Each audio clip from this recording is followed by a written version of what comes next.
Curious explorers and welcome to Magnet Brains where knowledge flows and idea grows. मैं हूं आपकी science educator और आज के लेक्चर में स्टूडेंट्स हम क्लास 8th साइंस का जो हमारा लास्ट चैप्टर है chapter 13 our home earth a unique life sustaining planet, उसका हम लास्ट लेक्चर ले रहे हैं जो कि है रिविजन क्लास। आज हम इसी एक लेक्चर में पूरा का पूरा ये चैप्टर जो है वो रिवाइज करेंगे और इस चैप्टर से रिलेटेड जो भी क्वेश्चंस हैं, चाहे एनसीईआरटी के एमसीक्यूज इंपॉर्टेंट क्वेश्चंस, वो मैं आपको करा चुकी हूँ। अगर वो लेक्चर आपको देखना है तो उसका लिंक आपको डिस्क्रिप्शन बॉक्स में मिल जाएगा या फिर आप ऊपर आई बटन पे टैप करके भी देख सकते हैं। आइए हम अपने लेक्चर में आगे बढ़ते हैं और सबसे पहले देखते हैं कि आखिर हमको पढ़ना क्या क्या है। तो सबसे पहले इंट्रोडक्शन देखेंगे, उसके बाद जानेंगे कि आखिर अर्थ को हम यूनिक प्लैनेट कहते क्यों हैं, फिर देखेंगे कि हमारा सोलर सिस्टम जो है उसमें क्या क्या है, कौन कौन से प्लैनेट्स हैं और वहाँ पे जो है कितना टेम्परेचर वगैरह है। उसके बाद हम जानेंगे कि आखिर अर्थ पे ही लाइफ क्यों एग्जिस्ट करती है, क्यों ये सूटेबल है, किसके बेसिस पे, पोजीशन, साइज और मैग्नेटिक फील्ड के बेसिस पे। ऑलराइट, अब हमारी अर्थ पे जो है अच्छा पोजीशन सही है, मैग्नेटिक फील्ड है, साइज सब अच्छा है, लेकिन क्या चीज़ है जिसकी वजह से लाइफ जो है बनी हुई है हमारी अर्थ पे क्या क्या वो फैक्टर्स प्रेजेंट हैं। तो air, water, sunlight, soil, rocks, minerals, plants, animals, micro organisms और साथ ही साथ इन सारी चीज़ों का बैलेंस हम देखेंगे। ठीक है, अब नेक्स्ट क्या है कि आखिर क्यों लाइफ जो है डिसअपियर नहीं हो रही है अर्थ से, है कि नहीं? ये भी तो बहुत बड़ा फैक्टर है। लाइफ को डिसअपियर होना चाहिए तो क्यों नहीं हो रही है?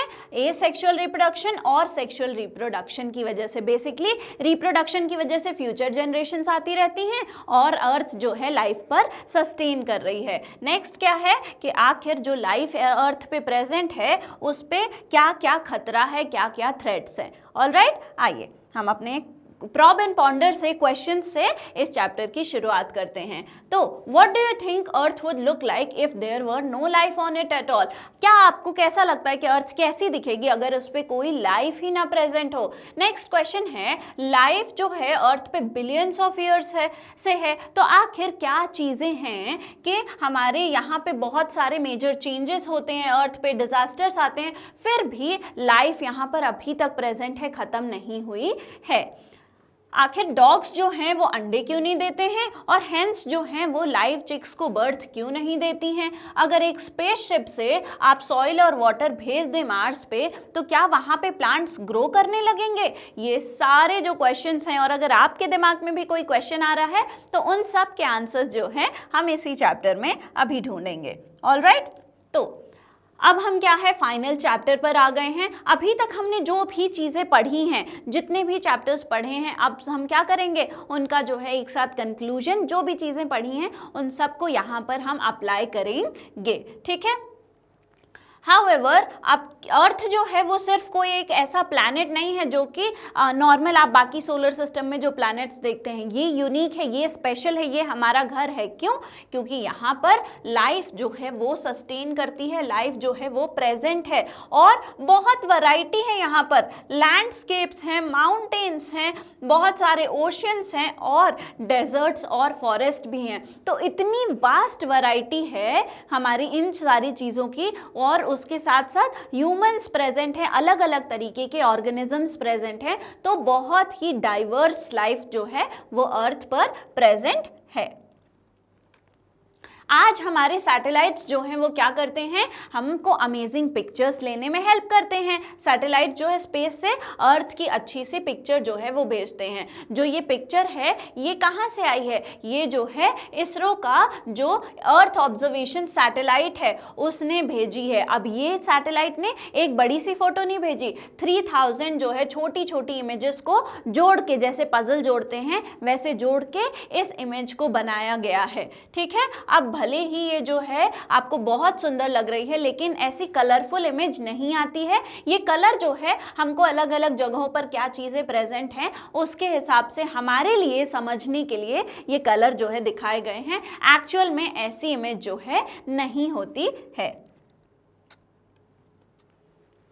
ये जो सैटेलाइट्स हैं ये हेल्प करते हैं हमको प्लांट्स की स्टडी के लिए, और प्लांट्स की स्टडी हो गई है ना, लैंड पर जो ऑर्गेनिजम्स हैं, टाइनी ऑर्गेनिजम्स जो ओशियंस में प्रेजेंट हैं, और हम डिटेक्ट कर सकते हैं ओशन का टेम्परेचर, ऑयल की अगर कहीं स्पिलेज हो रही है, और विंड की डायरेक्शन। सैटेलाइट्स इन सारी चीज़ों में हमको हेल्प करते हैं। इस चैप्टर में हम जो यूनिक कंडीशंस हैं जो कि अर्थ को परफेक्ट बनाते हैं कि यहाँ पे लाइफ सस्टेन कर सके, उन सब के बारे में पढ़ने वाले हैं। ऑलराइट, तो आइए शुरू करते हैं। जानते हैं सबसे पहले कि आखिर अर्थ एक यूनिक प्लैनेट क्यों है, तो अर्थ को आखिर क्या इतना स्पेशल बनाता है। अब यहाँ पे पूरे बहुत सारे यूनिवर्सेस प्रेजेंट है, बहुत सारी गैलेक्सीज हैं, तो वहाँ पर बहुत सारे मिलियंस ऑफ प्लैनेट्स प्रेजेंट होंगे। तो सारे जो प्लैनेट्स हैं उनमें से जहाँ तक आज तक की हमारे पास इंफॉर्मेशन है, उसमें से हमको ये पता है कि सिर्फ अर्थ पे जो है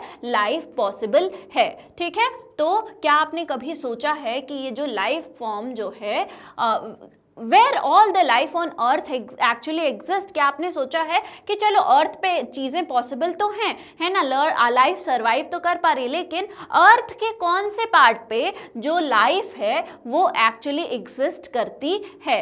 तो जो भी mountains, reverse, forest, animals, people जो भी हैं, वो जो है हमारी अर्थ के एक बहुत ही थिन लेयर जिसको हम क्रस्ट बोलते हैं, उस पे जो है एग्जिस्ट करती हैं। ठीक है, चाहे हमारे टॉल से टॉल माउंटेन हो या फिर डीप से डीप हमारे ओशन हो, ये कहाँ एग्जिस्ट करती हैं, अर्थ की जो क्रस्ट लेयर है। अर्थ की 3 लेयर होती हैं, सबसे बाहर क्रस्ट, मैंटल और कोर। तो अर्थ की जो क्रस्ट लेयर है उस पे जो है एग्जिस्ट करती हैं हमारी जो भी लाइफ फॉर्म्स हैं, सारी के सारी, चाहे ऊंचे से ऊंचा माउंटेन हो या गहरे से गहरा ओशन हो, सब की सब इसी क्रस्ट लेयर पर क्या करती हैं, एग्जिस्ट करती हैं।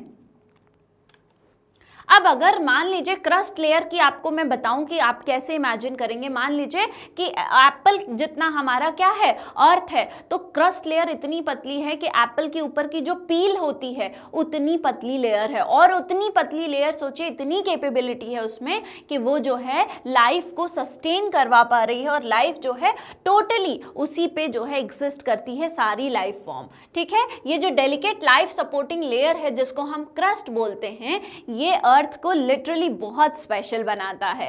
ठीक है, तो I wonder what makes the earth unique for living beings to grow and survive. यहाँ पे ये गर्ल पूछ रही है कि उसको ये सरप्राइज हो रहा है, क्वेश्चन आ रहा है कि क्या चीज़ है जो अर्थ को, लिविंग बीइंग्स को ग्रो करने के लिए और सर्वाइव करने के लिए परफेक्ट बनाता है। तो आइए एक एक्टिविटी करते हैं और देखते हैं कि क्या क्या स्पेशल फीचर्स हैं अर्थ की। ठीक है, तो list some features of the earth that we often take for granted. हमको क्या करना है, कुछ ऐसे फीचर्स जो इंटरेस्टिंग है, इंपॉर्टेंट है हमारे लिए, और वो हमको नेचर से मिल रही हैं लेकिन हम उसको जो है इतना वैल्यू नहीं करते हैं, ऐसे फीचर्स को जो है आपको बताना है। तो पहला फीचर, जो एयर हम ब्रीथ कर रहे हैं वो फ्लाई ऑफ नहीं हो रहा स्पेस में। पहली चीज़ क्या है, समझने की बात है ये कि एयर हमारे लिए ज़रूरी है। एयर क्या है, गैस है, जो हम ऑलरेडी पढ़ चुके हैं। गैसेस का कोई फिक्स वॉल्यूम नहीं होता, आप जिस जगह छोड़ दीजिए वो पूरी जगह ऑक्यूपाई कर लेंगे। तो ये जो एयर है, हमको पता है ऑक्सीजन सिर्फ अर्थ पे प्रेजेंट है, कहीं और नहीं है।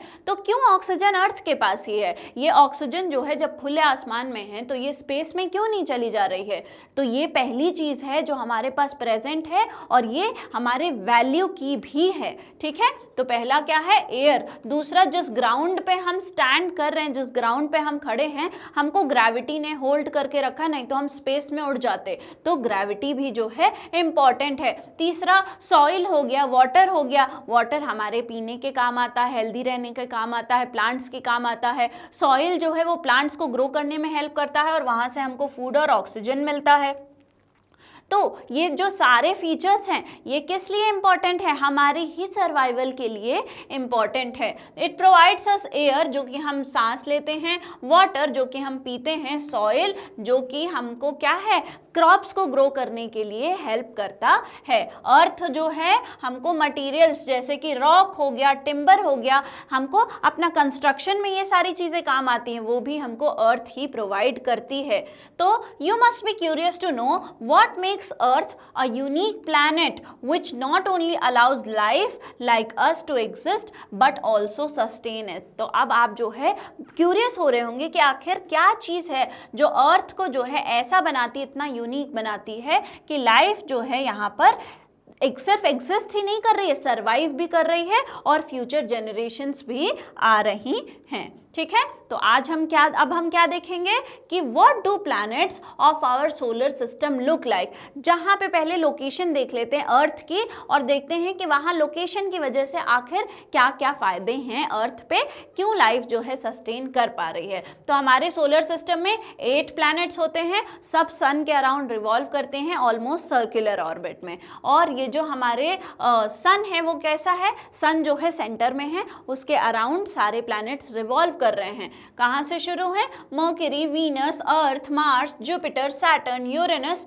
और नेपच्यून। तो सबसे पास जो सन के है वो है मर्क्यूरी और सबसे दूर जो है वो है हमारा नेपच्यून। ठीक है, अब इन सारे में से जो स्टार्टिंग के 4 हैं हमारे मर्क्यूरी, वीनस, अर्थ और मार्स, ये कैसे हैं, ये बाकी चारों के कंपैरिजन में थोड़े छोटे हैं, इनका साइज जो है वो रिलेटिवली छोटा है और ये रॉकी प्लैनेट्स हैं। अब बात करें जुपिटर से हमारे नेपच्यून की तरफ, तो ये जो प्लैनेट्स हैं वो बड़े हैं और ये मोस्टली गैसेस हैं। ठीक है, यहाँ पर मोस्टली कैसे ये प्लैनेट्स हैं, गैसेस से भरे हुए प्लैनेट्स हैं। ठीक है, तो आइए जो है हम अपने प्लैनेट्स के बारे में और थोड़ा जानते हैं, सोलर सिस्टम के बारे में और समझते हैं। तो हमको जितनी भी इंफॉर्मेशन है हमारे पास टेम्परेचर की, साइज की, प्लैनेट्स की, हमको जो है क्या करना है, आगे अभी हमारा जो टेबल है उसमें फिल करना है। आइए टेबल देखते हैं और सारी इंफॉर्मेशन लेते हैं। तो सबसे पहले हमारा वही सीक्वेंस है कि जो सन के सबसे पास है वहां से हम शुरू कर रहे हैं और उसके बाद जो है दूर जाते जा रहे हैं। तो मर्क्यूरी जिसका एवरेज टेम्परेचर कितना है, अच्छा यहाँ पे बेसिक कंसेप्ट क्या लगाया गया है, जो चीज सन के पास है उस पे ज्यादा धूप पड़ेगी तो वो ज्यादा गर्म होगी और जैसे जैसे दूर जाते जाएंगे टेम्परेचर जो है कम होता जाएगा। तो मर्क्यूरी 170 डिग्री सेल्सियस है। वीनस, लेकिन यहाँ पे एक एक्सेप्शन है, वीनस जो है उसका टेम्परेचर 450 डिग्री सेल्सियस होता है। इसको हम हॉटेस्ट प्लैनेट बोलते हैं। क्यों बोलते हैं अभी मैं आपको आगे बताऊंगी। अर्थ जो है उसका टेम्परेचर 15 डिग्री सेल्सियस है। मार्स का टेम्परेचर -60 डिग्री होता है। जुपिटर का टेम्परेचर -110, सैटर्न का -140, यूरेनस का -195 और नेपच्यून का -200 डिग्री सेल्सियस जो है टेम्परेचर होता है। अब इसमें सबसे जो सही टेम्परेचर है जिस पे वाटर जो लिक्विड फॉर्म में एग्जिस्ट कर सके वो हमारी अर्थ के पास है। ये एक मेजर रीजन होता है कि यहाँ पे लाइफ फॉर्म जो है वो एग्जिस्ट करती है। अब रेडियस की बात करें तो मान लीजिए अर्थ का रेडियस अगर हमने 1 माना है तो इससे हम कंपेयर कर रहे हैं बाकियों का साइज। तो आप देखेंगे सबसे छोटा जो है अर्थ का करीब आधा है मार्स और अर्थ से जो 11 गुना सबसे बड़ा जो सोलर सिस्टम में प्लैनेट है वो है जुपिटर। ठीक है, बाकी सारे रेडियसेस यहाँ पर दिए हुए हैं। अब बात कर लेते हैं एटमॉस्फेयर क्या किसके पास प्रेजेंट है, किसके पास नहीं प्रेजेंट है। तो एटमॉस्फेयर क्या होता है, गैसेस की लेयर होती है अराउंड अर्थ, उसी को हम अर्थ का एटमॉस्फेयर कहते हैं। वैसे ही बात करें मर्क्यूरी की तो इसके पास एटमॉस्फेयर नहीं होता, इसके पास कोई एटमॉस्फेयर नहीं है। ठीक है, वीनस के पास होता है, अर्थ के पास हमको पता है और मार्स के पास थिन एटमॉस्फेयर होता है। बाकी जो हमारे चारों गैस वाले प्लैनेट्स हैं उनके पास तो एटमॉस्फेयर प्रेजेंट ही होगा। ठीक है, तो ये हमने जो है अपना टेबल देख लिया है। आइए आगे बढ़ते हैं। वी नो दैट जो सारे प्लैनेट्स हैं सोलर सिस्टम में उनको एनर्जी कहाँ से मिल रही है, सबको एनर्जी सन ही जो है प्रोवाइड कर रहा है। दस तो जब भी हम बात करते हैं यहाँ पे क्या कंसेप्ट लगा रहे हैं कि जो भी प्लैनेट क्लोज है सन के वो जो है क्या होगा, बहुत ज़्यादा गर्म होगा और जैसे जैसे हम सन से दूर जाते जाएंगे प्लैनेट्स का टेम्परेचर जो है कम होता जाएगा और वो कूल होते जाएंगे। ठीक है, क्या यही आपको टेबल 13.2 में मिला था? बिल्कुल मिला था। था, लेकिन वीनस जो कि सेकेंड नंबर का प्लैनेट है उसका फर्स्ट नंबर से ज़्यादा टेम्परेचर था, है ना। वीनस जो है सेकेंड प्लैनेट है सन से, लेकिन वो हॉटेस्ट प्लैनेट है, उसका टेम्परेचर सबसे ज़्यादा था। तो क्या याद रखना है, हॉटेस्ट प्लैनेट कौन है, वीनस है। क्यों उसका टेम्परेचर ज़्यादा होता है, आइए मैं बताती हूँ। वीनस जो है हॉटेस्ट प्लैनेट है, इसलिए नहीं क्योंकि ये सन के पास है, लेकिन इसलिए क्योंकि उसका एटमॉस्फेयर जो होता है वो बहुत ही थिक होता है। ठीक है, हमारा जो सबसे पहला प्लैनेट मर्करी था उसके पास तो एटमॉस्फेयर ही नहीं है। ठीक है, तो उस पर जो रेज आ रही हैं उसकी वजह से वो गर्म हो रहा है सन की वजह से। अब जो हमारा सेकेंड प्लैनेट है इस पे सन तो आ रहा है, साथ ही साथ इसका जो एटमॉस्फेयर है वो बहुत ही ज़्यादा थिक है, इस पे जो लेयर ऑफ गैसेस है वो बहुत ही ज़्यादा थिक है। ठीक है, तो क्या होता है, एयर जो है वीनस पे वो ऑलमोस्ट किससे बनी हुई है, कार्बन डाइऑक्साइड से बनी है। जो एयर है वहाँ की मेजरली उसमें कौन सी गैस प्रेजेंट है, कार्बन डाइऑक्साइड गैस प्रेजेंट है। अब कार्बन डाइऑक्साइड गैस जो है वो क्या करती है, जब सन की रेज आई किस पे, वीनस पे पड़ी, तो वहाँ की जो वीनस जो थी प्लैनेट हमारी गर्म हुई, उसने क्या किया, हीट को रेडिएट किया। अब जब वो हीट रेडिएट किया तो उस हीट को किसने कैप्चर कर लिया, हमारे कार्बन डाइऑक्साइड गैस ने। तो कार्बन डाइऑक्साइड गैस ने क्या किया, हीट को एस्केप नहीं करने दिया और उसने जो है उसको कैप्चर कर लिया। और इसको हम क्या कहते हैं, इसको हम ग्रीन हाउस इफेक्ट कहते हैं। अब क्योंकि वहां पे बहुत ज़्यादा थिक लेयर प्रेजेंट है कार्बन डाइऑक्साइड गैस की, इसीलिए ग्रीन हाउस इफेक्ट की वजह से वहां पे बहुत ज़्यादा हीट जो है वो ट्रैप हो जाती है, एस्केप नहीं कर पाती है हीट, और वीनस जो है हमारा हॉटेस्ट प्लैनेट होता है। ठीक है, मर्करी से भी ज़्यादा जो है गर्म होता है हमारा वीनस। ऑलराइट, तो अर्थ पर भी जैसे हमारी गैसेस हैं, कार्बन डाइऑक्साइड हो गई, मीथेन गैस हो गई, तो ये क्या करती हैं, ये एटमॉस्फेयर में जो भी हमारा जो कार्बन डाइऑक्साइड और मीथेन गैस वगैरह ये क्या करती हैं, हीट को अब्जॉर्ब कर लेती हैं। अर्थ पर भी सनलाइट आ रही है, जब अर्थ ने क्या किया, अर्थ की सरफेस ने वो हीट रेडिएट करी तो उसको जो है इन गैसेस ने क्या किया, ट्रैप कर लिया और ग्रीन हाउस इफेक्ट जो है वो दिखाया। The green house effect plays बहुत इंपॉर्टेंट रोल किस में, हमारे अर्थ का जो टेम्परेचर है उसको मेंटेन करने में। अगर मान लो कि वो जो अर्थ रेडिएट कर रही है हीट, अर्थ अगर रेडिएट कर देगी सारी हीट तो अर्थ का टेम्परेचर बहुत कम हो जाएगा, वाटर क्या होगा, फ्रीज हो जाएगा। तो हम क्या करते हैं कि ग्रीन हाउस इफेक्ट क्यों काम आता है, क्योंकि जो अर्थ का टेम्परेचर है उसको जब कार्बन डाइऑक्साइड क्या करती है, हीट को जो हीट रेडिएट कर रही है अर्थ की सरफेस उसको ट्रैप कर लेती है, तो हीट जो है मेंटेन रहती है, वो स्पेस में एस्केप नहीं होती है और उसकी वजह से टेम्परेचर जो है अर्थ का वो सही मेंटेन रहता है।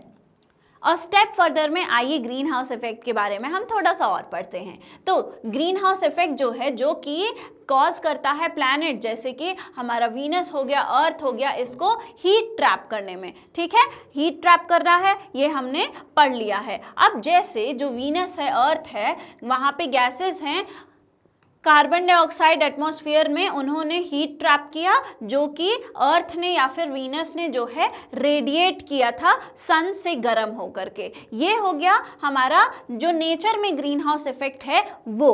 अब एक प्लांट ग्रीन हाउस क्या होता है, एक प्लांट ग्रीन हाउस ये है, कांच के जो है हमने क्या यहाँ पे कांच लगा रखी है, तो इससे क्या हुआ, इससे जो है अंदर हीट आई। ठीक है, तो एक प्लांट ग्रीन हाउस क्या होता है, वो वार्म एयर को जो है सिंपली ट्रैप करके रखता है एक क्लोज्ड स्पेस में। ग्लास की जो वॉल्स हैं उसमें जो है क्या करता है, ट्रैप करके रखता है। यहाँ पे सनलाइट पड़ी, अंदर जो हवा थी वो गर्म हो गई, अब उस हवा को हमने एस्केप नहीं होने दिया। रात के टाइम पे क्या होगा, जब हमारा टेम्परेचर कम हो जाएगा उस टाइम पे भी वो एयर जो है कैसी रहेगी, वो वार्म बनी रहेगी। ठीक है, तो हीट हो जाती है हमारी जो प्लांट ग्रीन हाउस है दिन के टाइम पे, लेकिन एयर जो अंदर है वो उसको हम एस्केप नहीं होने देते हैं। तो इसलिए हमने देखा कि दोनों जो हमारे ग्रीन हाउस इफेक्ट्स हैं, यहाँ पे हम सिर्फ एयर को गर्म कर रहे हैं यहाँ पे, और एयर को एस्केप नहीं होने दे रहे। अगर वो एयर एस्केप हो गई तो यहाँ पे ग्रीन हाउस जो है इफेक्ट नहीं देखने को मिलेगा। तो भले ही दोनों का जो काम है वो टेम्परेचर को मेंटेन करना है, लेकिन दोनों की जो फंक्शनिंग है वो आप देखिए अलग अलग तरीके से हो रही है। ऑलराइट, तो अब हम जानेंगे कि आखिर अर्थ को क्या चीज़ है जो बिल्कुल सूटेबल बनाती है कि लाइफ जो है अर्थ पे एग्जिस्ट कर पाए। तो पोजीशन ऑफ अर्थ, ठीक है, the most important reason why earth can support life is its distance from the sun. सबसे जो ज़रूरी एक फैक्टर होता है कि लाइफ जो है अर्थ पे क्यों पॉसिबल है, वो है कि उसकी डिस्टेंस जो है वो सन से कितनी है। ठीक है, बिल्कुल एग्जैक्ट उतनी ही डिस्टेंस है जितने पे उतना टेम्परेचर रहता है अर्थ का कि लाइफ जो है यहाँ पर मेंटेन रहे। और उसका रीज़न क्या है, वाटर जो है वो किस फॉर्म में एग्जिस्ट करता है, लिक्विड फॉर्म में एग्जिस्ट करता है। ठीक है, अगर अर्थ जो है और पास होती सन के तो वाटर क्या होता, इवेपोरेट हो जाता, और अगर दूर होती तो विंटर्स वहां पे ठंड की वजह से क्या होता कि वाटर जो है वो फ्रीज होके आइस बन जाता। ठीक है, तो उन एक्सट्रीम कंडीशंस में पॉसिबल नहीं होता किसका, लाइफ फॉर्म्स का, स्पेशली एनिमल्स हो गए, ह्यूमंस हो गए, उनका अर्थ पे ग्रो कर पाना और सरवाइव कर पाना। ठीक है, ऑल्दो कुछ माइक्रोब्स ऐसे होते हैं, कुछ बैक्टीरिया, उनका एग्जाम्पल मान लीजिए कुछ बैक्टीरिया होता है जो कि बहुत ही ठंडी टेम्परेचर में, बहुत ही कम टेम्परेचर फ्रोजन एनवायरमेंट्स में जो है सरवाइव कर जाते हैं। लेकिन फिर भी लिक्विड वाटर जो है वो एसेंशियल होता है लाइफ को इवॉल्व करने के लिए। ठीक है, लिक्विड वाटर, हम जो भी वाटर यूज करते हैं, चाहे पीने के लिए, अपने नॉर्मल खाने पीने के लिए, जो हमारी फिशेज हैं वो जिस वाटर में रहती है, सबका सब लिक्विड वाटर होता है। तो लाइफ को कंटिन्यू करने के लिए वाटर किस फॉर्म में हमको चाहिए होता है, लिक्विड फॉर्म में चाहिए होता है। तो अर्थ की जो डिस्टेंस है सन से, वो क्या करती है, इतना टेम्परेचर अर्थ पर रखती है कि जो हमारा वाटर है वो लिक्विड फॉर्म में मेंटेन रहे, जिसकी वजह से डेवलपमेंट और सस्टेनेंस ऑफ लाइफ जो है यहाँ अर्थ पर पॉसिबल होता है। ठीक है, जो रेंज होती है डिस्टेंसेस की फ्रॉम सन या फिर किसी भी स्टार से, जो हमारे अर्थ के अराउंड जो रेंज है, जितनी रेंज में वाटर क्या हो सकता है, वाटर जो है लिक्विड फॉर्म में रह सकता है, बना रह सकता है, उसको हम कहते हैं हैबिटेबल जोन या फिर गोल्डीलॉक्स जोन। ठीक है, तो यहाँ पे ये जो ग्रीन एरिया है, ये जो हमारा ग्रीन एरिया है आप देखेंगे अर्थ के अराउंड, वो क्या है, वो हैबिटेबल जोन है। अर्थ से इस रेंज तक जो है वाटर का जो है क्या होगा, वाटर लिक्विड फॉर्म में बना रहेगा, तो उसको क्या बोलते हैं, हैबिटेबल जोन या फिर गोल्डीलॉक्स जोन। ये इंपॉर्टेंट है। ठीक है, अब आपने जो है सोशल साइंस में पढ़ा होगा कि मोस्ट ऑफ द अर्थ का जो सरफेस है, 70% से ज़्यादा अर्थ जो है किससे कवर्ड है, वाटर से कवर्ड है। इसीलिए जब आप ऊपर से सैटेलाइट वगैरह से देखते हैं तो अर्थ कैसी दिखती है, ब्लू दिखती है, और हम अर्थ को क्या बोलते हैं, ब्लू प्लैनेट बोलते हैं। ठीक है, अब स्टेप फर्दर में आइए मार्स के बारे में जान लेते हैं। मार्स जो है वो बिल्कुल कहाँ पर है, सन के जो हैबिटेबल जोन है उसके बिल्कुल जो है एकदम रेंज एज पे लाई करता है। आप देखिए, जैसे हमने ये पिक्चर जब देखी थी तो आप देखिए ये अर्थ है, मतलब कि ये क्या होगा, ये हमारा वीनस होगा, यहाँ पे हमारा मर्करी होगा, और ये जो प्लैनेट है वो क्या है, मार्स है। अब ये जो मार्स है वो देखिए हैबिटेबल जोन के बिल्कुल जो है एज पर लाई करता है। ठीक है, तो कुछ स्पेसक्राफ्ट जो है वो हमने मार्स पर भेजे हैं, कुछ रोवर्स को हमने वहाँ लैंड करवाया है और एक्सप्लोर किया है उसका सरफेस, लेकिन अभी भी कोई भी हमको ऐसा प्रूफ नहीं मिला है कि हम ये कह सके कि वहाँ पे लाइफ जो है एग्जिस्ट करती है। ठीक है, हाउएवर साइंटिस्ट को ऐसा लगता है कि पुराने टाइम में बहुत सालों पहले मार्स पे जो है लिक्विड वाटर प्रेजेंट होता होगा। मे भी हो सकता है कि कोई लेक वगैरह वहाँ पर प्रेजेंट हो, और जो कंडीशंस हैं अगर ऐसा होता होगा तो सिंपल लाइफ फॉर्म्स जो है वहां पर प्रेजेंट होंगे, ठीक है। और यही रीजन है कि मार्स जो है वो साइंटिस्ट का एक पीक जो है इंटरेस्ट मार्स में हमेशा बना रहता है।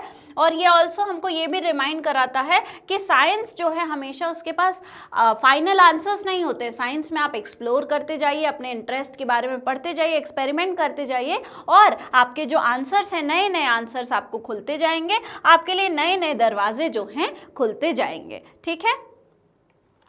तो जो टेम्परेचर है और डिस्टेंस है सन का, क्या वो ही फैक्टर है सिर्फ एक कि अर्थ जो है हैबिटेबल है? क्या होगा अगर साइज ऑफ अर्थ जो है वो छोटी या बड़ी हो जाए? तो अब दूसरा फैक्टर आइए देखते हैं, क्या?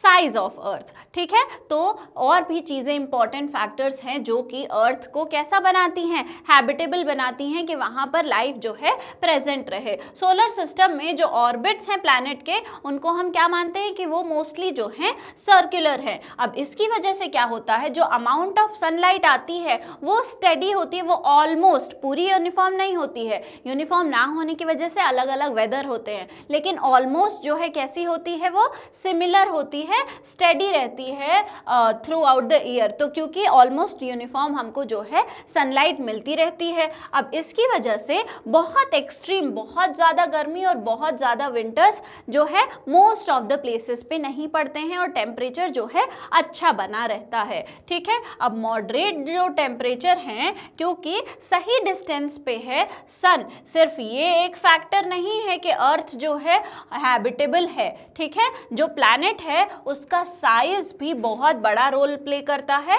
साइज जो है वो एटमॉस्फेयर को, जो हमारे अर्थ के आसपास जो लेयर है गैसेस की, उसको सपोर्ट करता है, जो अर्थ का सही साइज है, ठीक है। तो हमने पढ़ा है कि एटमॉस्फेयर क्या है, लेयर ऑफ गैसेस है जो कि अर्थ के अराउंड होती है और ये बहुत इंपॉर्टेंट रोल प्ले करती है किसमें, कि लाइफ जो है अर्थ पर वो बनी रहे। ये लेयर ऑफ गैसेस अगर नहीं होंगी, तो अभी मैंने बताया था कि गैसेस का कैसा नेचर होता है, जहां भी उनको रखो वो पूरे में स्प्रेड हो जाती हैं। अगर एटमॉस्फेयर नहीं होती तो गैसेस जो अर्थ पर प्रेजेंट है, ऑक्सीजन है, नाइट्रोजन है, वो सब एस्केप करके स्पेस में चली जाती है और हमारे पास नहीं होता। तो ये जो एटमॉस्फेयर की लेयर है ये बहुत ही इंपॉर्टेंट होती है हमारे लिए। अगर मान लीजिए अर्थ की साइज हम छोटी कर दें और इसकी डेंसिटी सेम रखें, अर्थ की साइज हमने छोटी कर दी तो ग्रेविटी क्या होगी, वीक हो जाएगी। और अगर ग्रेविटी वीक हो गई तो एटमॉस्फेयर की लेयर को क्या होगी, उन गैसेस को अर्थ अपनी तरफ जो है ट्रैक करके नहीं रख पाएगी और वो जो लेयर है वो ब्रेक हो जाएगी। अगर एटमॉस्फेयर की लेयर ब्रेक हो गई तो सारी जो गैसेस हैं वो स्पेस में एस्केप कर जाएंगी और अर्थ पे जो है गैसेस नहीं बचेंगी, ठीक है। मार्स जो है वो, उसका जो एटमॉस्फेयर है वो 100 टाइम्स थिनर है। मार्स का जो एटमॉस्फेयर है, जो हमारे जस्ट बाद वाला प्लैनेट है, उसका एटमॉस्फेयर बहुत ही जो है पतला है, बहुत ही थिन है। और मर्करी के पास एटमॉस्फेयर है ही नहीं, ये हमने अपने टेबल में भी देखा था। अब हमने क्या किया था, छोटा कर दिया था साइज। अब मान लीजिए अर्थ का साइज हमने बड़ा कर दिया तो ग्रेविटी इतनी ज़्यादा स्ट्रांग हो जाएगी कि अभी हम जैसे नॉर्मली खड़े हैं और हम बिल्कुल मूव कर पा रहे हैं इजीली, जो है अपने हैंड्स मूव कर सकते हैं, अपने हेड मूव कर सकते हैं। अगर ग्रेविटी बहुत स्ट्रांग हो गई तो वो इतनी तेज़ी से अपनी तरफ खींचेगी हर चीज़ को कि हमारी जो बोन्स हैं वो क्रश हो जाएंगी। तो यहाँ पे सस्टेन कर पाना जो है उस फोर्स की वजह से मुश्किल हो जाएगा। क्योंकि अर्थ का साइज जो है वो बिल्कुल सही है, तो इसलिए एटमॉस्फेयर की जो लेयर है उसको क्या कर पाती है, अर्थ होल्ड करके रख पाती है, जो कि लाइफ के लिए बहुत ज़रूरी है। अब क्योंकि एटमॉस्फेयर की लेयर है हमारे अराउंड, तो उसमें जो ऑक्सीजन है वो प्रेजेंट है, उसको जो है हम क्या करते हैं, उसको मेजर जो लाइफ फॉर्म्स हैं वो यूज़ करते हैं ब्रीथ करने के लिए, और सारे ही लाइफ फॉर्म्स को इसकी ज़रूरत होती है। साथ ही साथ ऑक्सीजन का जो है एक और इम्पॉर्टेंट रोल है। कुछ ऑक्सीजन जो हमारे एटमॉस्फेयर में है, किस में, हमारे एटमॉस्फेयर में ऑक्सीजन के जो मॉलिक्यूल्स प्रेजेंट हैं वो O2 के फॉर्म में प्रेजेंट हैं। ये कन्वर्ट हो जाते हैं एक और ऑक्सीजन के एटम्स के साथ जोड़ के O3 में, ठीक है। 3 एटम ऑक्सीजन मॉलिक्यूल बन गया जिसको हम ओजोन बोलते हैं। क्या बोलते हैं, ओजोन बोलते हैं। और ये एटमॉस्फेयर में एक लेयर बनाता है, ओजोन की एटमॉस्फेयर में एक लेयर बनती है और वो हमको जो शील्ड की तरह काम करती है। जो यूवी रेज आ रही हैं, हार्मफुल यूवी रेज जो आ रही हैं सन से, उनको ये ओजोन लेयर क्या करती है, ब्लॉक कर देती है और हम तक नहीं आने देती है, और हमारे जो सेल वगैरह हैं वो डैमेज नहीं होते हैं। नहीं तो यूवी रेज अगर डायरेक्ट आएंगी तो बहुत सारी जो है हेल्थ इश्यूज कॉज करती हैं। अब आर साइंटिफिक हेरिटेज में आइए मंगलयान के बारे में पढ़ते हैं। तो इंडिया का जो मंगलयान था, मार्स ऑर्बिटर मिशन, ये तो 2013 में इसरो के द्वारा जो है लॉन्च किया गया था, और ये बहुत बड़ा स्टेप था किसको, हमारे मार्स को जानने के लिए, उसके बारे में एक्सप्लोर करने के लिए। हमने जो है टूल्स भेजे ताकि जो है प्लैनेट का, वहाँ का एटमॉस्फेयर, सरफेस, और हम पढ़ सके कि वहाँ पे कभी जो है पानी प्रेजेंट था या फिर नहीं था। ऐसे टूल्स जो है हमने वहाँ भेजे। सम ऑफ दीज सेंसर्स हेल्प, कुछ जो हमने सेंसर्स लगाए थे अपने मिशन, जो मार्स पे हमने भेजा था स्पेसशिप, उसमें हमने कुछ जो सेंसर्स लगाए थे वो क्या करते हैं, हमको बहुत सारे क्वेश्चंस पूछने में हेल्प करते हैं। जैसे वहाँ पे जाके उन्होंने रिसर्च करा, चीज़ें एक्सप्लोर करी, इंफॉर्मेशन भेजी। अब उस इंफॉर्मेशन के बेसिस पे जो है हमारे दिमाग में और भी क्वेश्चंस आने लगे कि क्या मार्स पर कभी भी लाइफ रही होगी, क्या ये कभी जो है सूटेबल रहा होगा लाइफ के लिए। मंगलयान जो है उसने पूरे वर्ल्ड को दिखाया कि लो कॉस्ट में स्मार्टली कैसे हम जो है साइंस की हेल्प से मार्स तक जो है इंडिया चला गया। इंडिया जो है स्पेस की फील्ड में भी बहुत ही ज़्यादा आगे है, और इसकी वजह से हमें मार्स के बारे में बहुत सारी इंफॉर्मेशन मिली और हम मार्स के बहुत ही क्लोज आ चुके हैं। ठीक है, तो अब साइज अगर हमने पढ़ लिया है तो एक और फैक्टर पढ़ लेते हैं जो कि है मैग्नेटिक फील्ड जो अर्थ के अराउंड प्रेजेंट है। ठीक है, तो हमने क्यूरियोसिटी ग्रेड 6 में पढ़ा था कि फ्रीली सस्पेंडेड मैग्नेट, अगर एक मैग्नेट है उसको आपने फ्रीली सस्पेंड कर दिया है तो वो हमेशा एक फिक्स डायरेक्शन में सेटल हो जाता है। ये क्यों है? क्योंकि अर्थ जो है हमारी वो भी मैग्नेट की तरह बिहेव करती है, तो अर्थ के हिसाब से वो अपने आप को क्या करता है, एक फिक्स डायरेक्शन में हमेशा सेटल कर लेता है। हमने चैप्टर 4 में भी पढ़ा था कि जो मैग्नेट होती है उसके अराउंड जहाँ तक हमको उसकी मैग्नेटिज्म फील होती है उसको हम क्या कहते हैं कि वहाँ तक मैग्नेटिक फील्ड जो है वो उस मैग्नेट की प्रेजेंट है। तो इट इज़ बिलीव दैट कि जो मूवमेंट होता है, हमने पढ़ा है अर्थ की जो कोर लेयर होती है, जो सबसे अंदर वाली लेयर होती है हमारी, मान लीजिए ये अर्थ है, जो सबसे ऊपर की लेयर है वो क्या है, हमारी क्रस्ट है, उसके बाद आता है मैंटल और फिर सबसे अंदर कोर। ये मैंटल भी 2 होते हैं, कोर भी 2 होता है। तो जो आउटर कोर है वो किस फॉर्म में होता है, वो लिक्विड फॉर्म में होता है। और ऐसा माना जाता है कि जो अर्थ है उसमें अंदर ये जो मोल्टेन आयरन है अर्थ की कोर में, इसकी मूवमेंट की वजह से ही मैग्नेटिक फील्ड जो है वो प्रोड्यूस होती है। ठीक है, तो अर्थ का कोर जो है may be the origin of earth magnetic field हो सकता है। अर्थ का कोर जो है वहाँ पर क्या प्रेजेंट है, molten iron. Molten iron move करता है और यही रीज़न माना जाता है कि अर्थ के पास जो है मैग्नेटिक फील्ड प्रेजेंट हो सकता है। ठीक है, अर्थ जो है वो कॉन्स्टेंटली अर्थ की तरफ हमेशा स्पेस से जो है टाइनी पार्टिकल्स वगैरह जो है आते रहते हैं। हाई एनर्जी पार्टिकल्स जो है ये होते हैं जो कि स्पेस से आते रहते हैं, बहुत फार दूसरे यूनिवर्सेस से हमेशा मूवमेंट की वजह से टाइनी पार्टिकल्स हो गए वो सब अर्थ की तरफ जो है आते रहते हैं। और इन हाई एनर्जी पार्टिकल्स को जो कि बहुत दूर से फार अक्रॉस यूनिवर्स से आ रहे हैं अर्थ की तरफ, इनको हम क्या बोलते हैं, कॉस्मिक रेज बोलते हैं। ठीक है, अब जो कुछ और पार्टिकल्स जो कहाँ से आते हैं, सन से आते हैं, उनको हम सोलार विंड बोलते हैं। ठीक है, तो कॉस्मिक रेज और सोलार विंड जो है ये दोनों ही आती रहती हैं कंटिन्यूसली। अगर मान लीजिए कंटिन्यूसली पार्टिकल्स आएंगे, हिट करेंगे, तो ये कैसे हो सकते हैं, हमारे लिए हार्मफुल हो सकते हैं, क्योंकि कंटिन्यूसली अगर कोई चीज़ आके हिट कर रही है तो वो एटमॉस्फेयर को क्या करेगी, डैमेज करेगी, ओजोन लेयर को डैमेज करेगी, और अगर ये चीज़ें डैमेज होंगी तो गैस गैसेस एस्केप हो जाएंगी और हमारी जो यूवी रेज हैं ओजोन लेयर के ब्रेक होने की वजह से वो एंटर करेंगी हमारे अर्थ की सरफेस पे डायरेक्टली, और यहाँ पे जो लाइफ है वो हैम्पर होने लगेगी। तो इसलिए अर्थ की यहाँ पर मैग्नेटिक फील्ड प्रेजेंट है जो कि एक शील्ड की तरह काम करती है। ये बहुत सारी जो कॉस्मिक रेज है, जो सोलर विंड है, उसको क्या करती है, उसको रिपेल कर देती है, अपनी तरफ जो है नहीं आने देती है, उसको पुश कर देती है। ठीक है, और इस तरीके से हमारा जो है एटमॉस्फेयर एज इट इज रहता है, ozone layer as it is रहता है और अर्थ पे लाइफ जो है सस्टेन कर पाती है। तो अर्थ का जो यूनिक पोजीशन है सोलर सिस्टम में, अर्थ को वो क्या करता है, अर्थ को अलाउ करता है कि वहां पर लिक्विड फॉर्म में वाटर प्रेजेंट हो। ठीक है, अब इसकी साइज हो गया, एटमॉस्फेयर का प्रेजेंस हो गया और मैग्नेटिक फील्ड, ये सारे के सारी चीजें मिलके जो है अर्थ को ऐसा बनाते हैं कि जहां पर लाइफ जो है वो एग्जिस्ट कर सके और जो है थ्राइव कर सके, सर्वाइव कर सके। ठीक है, तो what earth has right conditions for life, but it is the beautiful connections between living and non living things that help life to thrive। अब अर्थ के पास जो है बहुत सारी राइट कंडीशंस है। कौन कौन सी राइट कंडीशंस हैं, ये सारी राइट कंडीशंस हैं जिसकी वजह से लाइफ यहाँ एग्जिस्ट कर सकती है। लेकिन इन सारी कंडीशंस के होने के बाद भी जो हमारी लिविंग कंडीशंस हैं, जो नॉन लिविंग थिंग्स हैं, इनके बीच में इंटरैक्शन अगर नहीं होगा तो फिर अर्थ यहाँ पे जो है चीजों का सरवाइव करना पॉसिबल नहीं होगा। सारी चीजों में अगर इंटरैक्शन हो रहा है, बैलेंस प्रॉपर बना हुआ है, तभी जाके अर्थ पे लाइफ जो है सरवाइव कर पाती है। ठीक है, तो 6-7 स्टैंडर्ड में हमने पढ़ा था कि अर्थ के पास बहुत सारे नेचुरल रिसोर्सेज होते हैं, जैसे कि एयर है, वाटर है, सनलाइट है, सॉइल है, मिनरल्स है, ये सारे नेचुरल रिसोर्सेज अर्थ पर प्रेजेंट है। हमने ये भी पढ़ा था कि प्लांट्स और एनिमल्स जो हैं वो अपनी लाइफ प्रोसेसेस को जो है परफॉर्म करते रहते हैं और जो है सर्वाइव करते रहते हैं, डेवलप करते रहते हैं।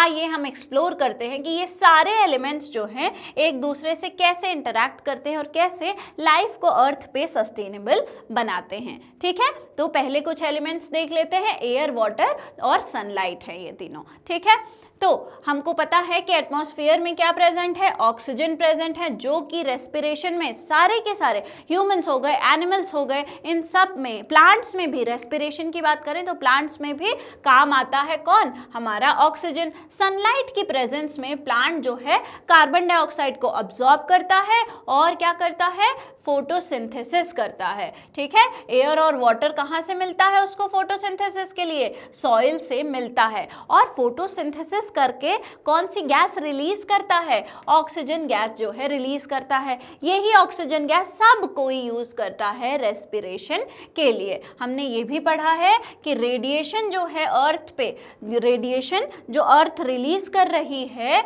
वो क्या होती है, जो सन से आ रही है हीट, उसकी वजह से अर्थ गर्म हो जाती है और हीट को रेडिएट करती है, और ये जो हीट है उसको कौन ट्रैप कर लेता है, एटमॉस्फेयर में जो गैसेस प्रेजेंट है, कार्बन डाइऑक्साइड गैस है, मीथेन गैस है, इस हीट को जो है ट्रैप कर लेती हैं और अर्थ का राइट टेम्परेचर मेंटेन करती हैं, जिसका नाम है कौन सा इफेक्ट, ग्रीन हाउस इफेक्ट। अब ये जो इफेक्ट है भले ही माइल्ड है, लेकिन टेम्परेचर जो है उसको बिल्कुल सही मेंटेन करके रखता है। ऐसे टेम्परेचर पर रखता है ग्रीन हाउस इफेक्ट अर्थ का टेम्परेचर कि वाटर जो है वो किस फॉर्म में एग्जिस्ट कर पाए, वाटर जो है लिक्विड फॉर्म में एग्जिस्ट कर पाए। ऑलराइट,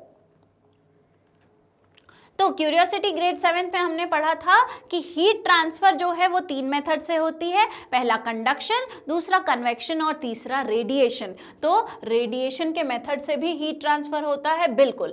तो एटमॉस्फेयर अगर नहीं होगा तो अर्थ क्या करेगी, सारी हीट रेडिएट कर देगी, और सारी हीट रेडिएट करने के बाद अर्थ का टेम्परेचर बहुत कम हो जाएगा और वाटर जो है वो लिक्विड फॉर्म में नहीं जो है एग्जिस्ट कर पाएगा, अर्थ का टेम्परेचर बहुत कम हो जाएगा। इसलिए अर्थ को वार्म रखने के लिए ग्रीन हाउस इफेक्ट जो है वो बहुत ही हेल्पफुल होता है। ठीक है, अब वाटर की बात कर लें तो वाटर जो है एसेंशियल होता है लाइफ के लिए। हमारा अर्थ में 70% से ज़्यादा जो है अर्थ का सरफेस किससे कवर्ड है, हमारे वाटर से कवर्ड है। अलग अलग वाटर बॉडीज हैं, पॉन्ड्स है, लेक है, रिवर है, स्प्रिंग है, सी है, इन सब को एक साथ, सारे वाटर फॉर्म्स को हम एक साथ क्या बोलते हैं, हाइड्रोस्फीयर बोलते हैं। हम ऑलरेडी पढ़ चुके हैं कि वाटर एक अच्छा सॉल्वेंट होता है। ठीक है, वाटर अपने में बहुत वैरायटी ऑफ सॉल्यूट्स को डिसॉल्व कर सकता है, इसलिए वाटर एक अच्छा सॉल्वेंट होता है। ठीक है, हम ये भी पढ़ चुके हैं कि कैसे जो है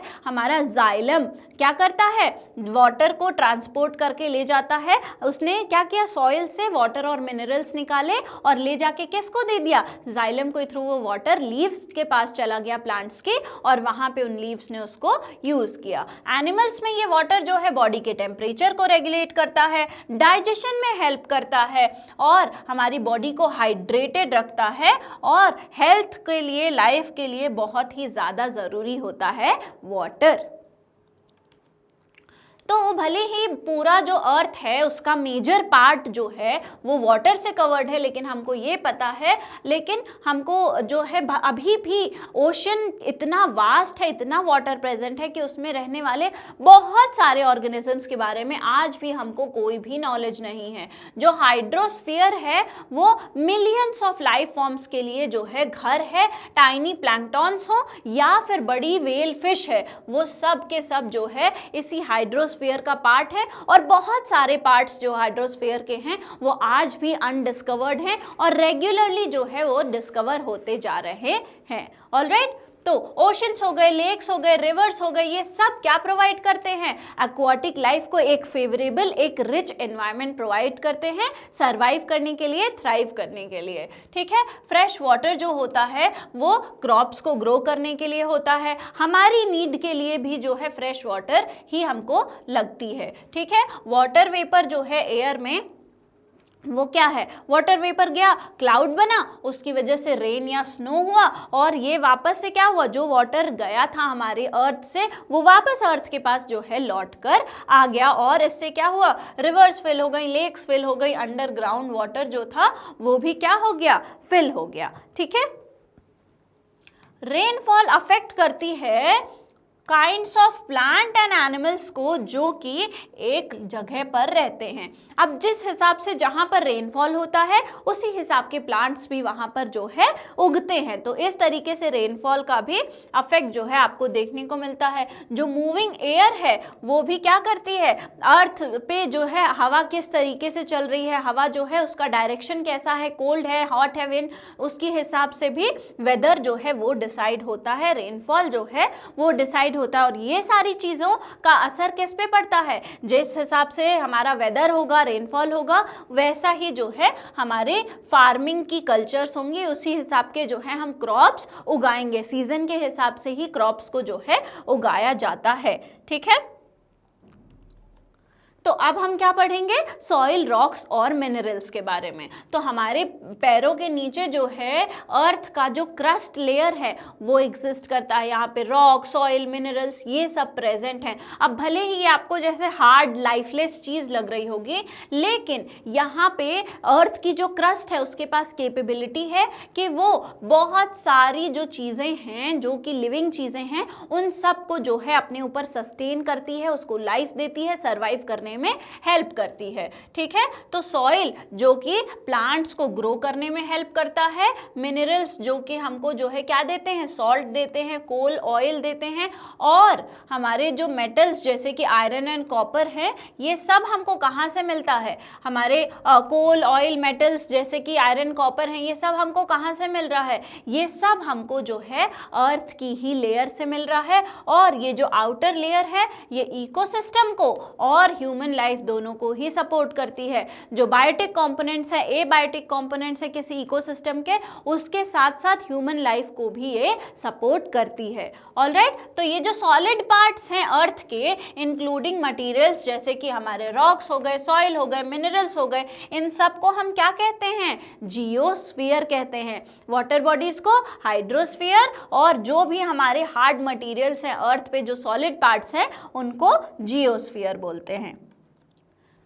सॉइल जो है आपको बिल्कुल ऐसे डर्ट, धूल जैसी लगती होगी, लाइफलेस लगती होगी, लेकिन इसमें बहुत सारे न्यूट्रिएंट्स प्रेजेंट होते हैं। नाइट्रोजन बहुत जो ज़रूरी होता है प्लांट्स के लिए, और वो जो है सॉइल में ही प्रेजेंट होता है। पोटेशियम जो है ये भी प्लांट्स को ज़रूरत होती है। किस चीज़ के लिए? प्लांट्स को ग्रो करने के लिए ज़रूरत होती है। अब ये जो न्यूट्रिएंट्स हैं ये कहाँ से आते हैं? ये धीरे धीरे जब ब्रेक डाउन होता है रॉक्स का, वहाँ से आते हैं, और जो रिमेन्स होते हैं प्लांट्स और एनिमल्स के, वहां से आते हैं। मतलब कि जब प्लांट्स और एनिमल्स की डेथ हो गई तो उन पे क्या होते हैं? डिकम्पोजर्स काम करके उनको सिंपल फॉर्म में चेंज करते हैं और न्यूट्रिएंट्स वापस से सॉइल में आ जाते हैं। बड़े बड़े जो रॉक्स हैं, वेदरिंग के प्रोसेस से वो ब्रेक हो के क्या करते हैं? सॉइल बनते हैं, और उनमें भी जो है ये न्यूट्रिएंट्स प्रेजेंट होते हैं। ठीक है, तो there are various types of land forms. बहुत सारे जो लैंड फॉर्म्स हैं उनकी बहुत सारी वैरायटी है हमारे पास, जैसे रॉक हो गया, सॉइल हो गया अर्थ पर। तो ये सारी पूरी जो वैरायटी है, ठीक है, ये क्या करती है?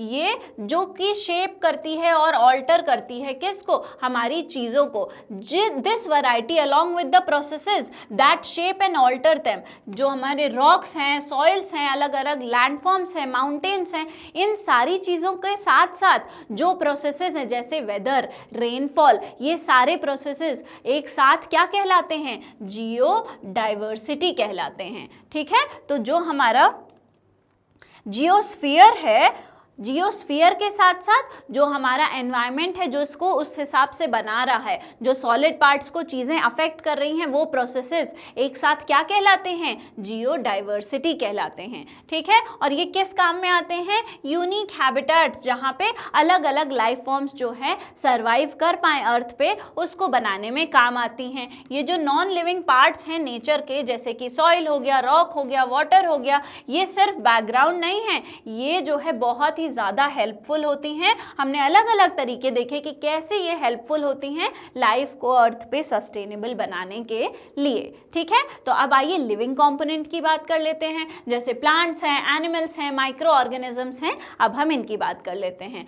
तो हमने चैप्टर से अभी तक ये सीखा कि माइक्रोब्स जो हैं, जो हमने माइक्रोब्स वाले चैप्टर में पढ़ा था, वहाँ से लेकर के जो इकोलॉजी, जो अभी इसका प्रीवियस चैप्टर था इकोलॉजी, वहाँ तक हमने देखा कि अर्थ पे जो है बहुत variety of living organisms present हैं। जैसे कि ट्रीज हो गए, शर्ब्स हो गए, हर्ब्स हो गए, एनिमल्स हो गए, इंसेक्ट्स हो गए, टाइनी ऑर्गेनिजम्स हो गए, इतने टाइनी ऑर्गेनिज्म जो हमको नेकेड आई से दिख भी नहीं रहे, वहाँ से लेके बड़ी ट्रीज और एनिमल्स तक सब के सब जो है अर्थ पर प्रेजेंट हैं। ये सारे लिविंग बींग्स जो हैं अलॉन्ग विथ जहाँ पर जिन प्लेसेस पे वो रहते हैं, सारे लिविंग ऑर्गेनिजम्स प्लस उनकी लिविंग कंडीशंस एक साथ क्या कहलाती हैं? एक साथ बायोस्फीयर कहलाती हैं। ठीक है, और ये बायोस्फीयर में आपका लैंड, वाटर, पूरी जितनी भी एबायोटिक चीजें हैं वो सारी की सारी आ जाती हैं। ठीक है, तो बायोस्फीयर क्या हो गया? लिविंग बींग्स अलॉन्ग विद उनके लिविंग कंडीशंस। ठीक है, तो हमने चैप्टर 12 में क्या पढ़ा था कि जो लिविंग बींग्स होते हैं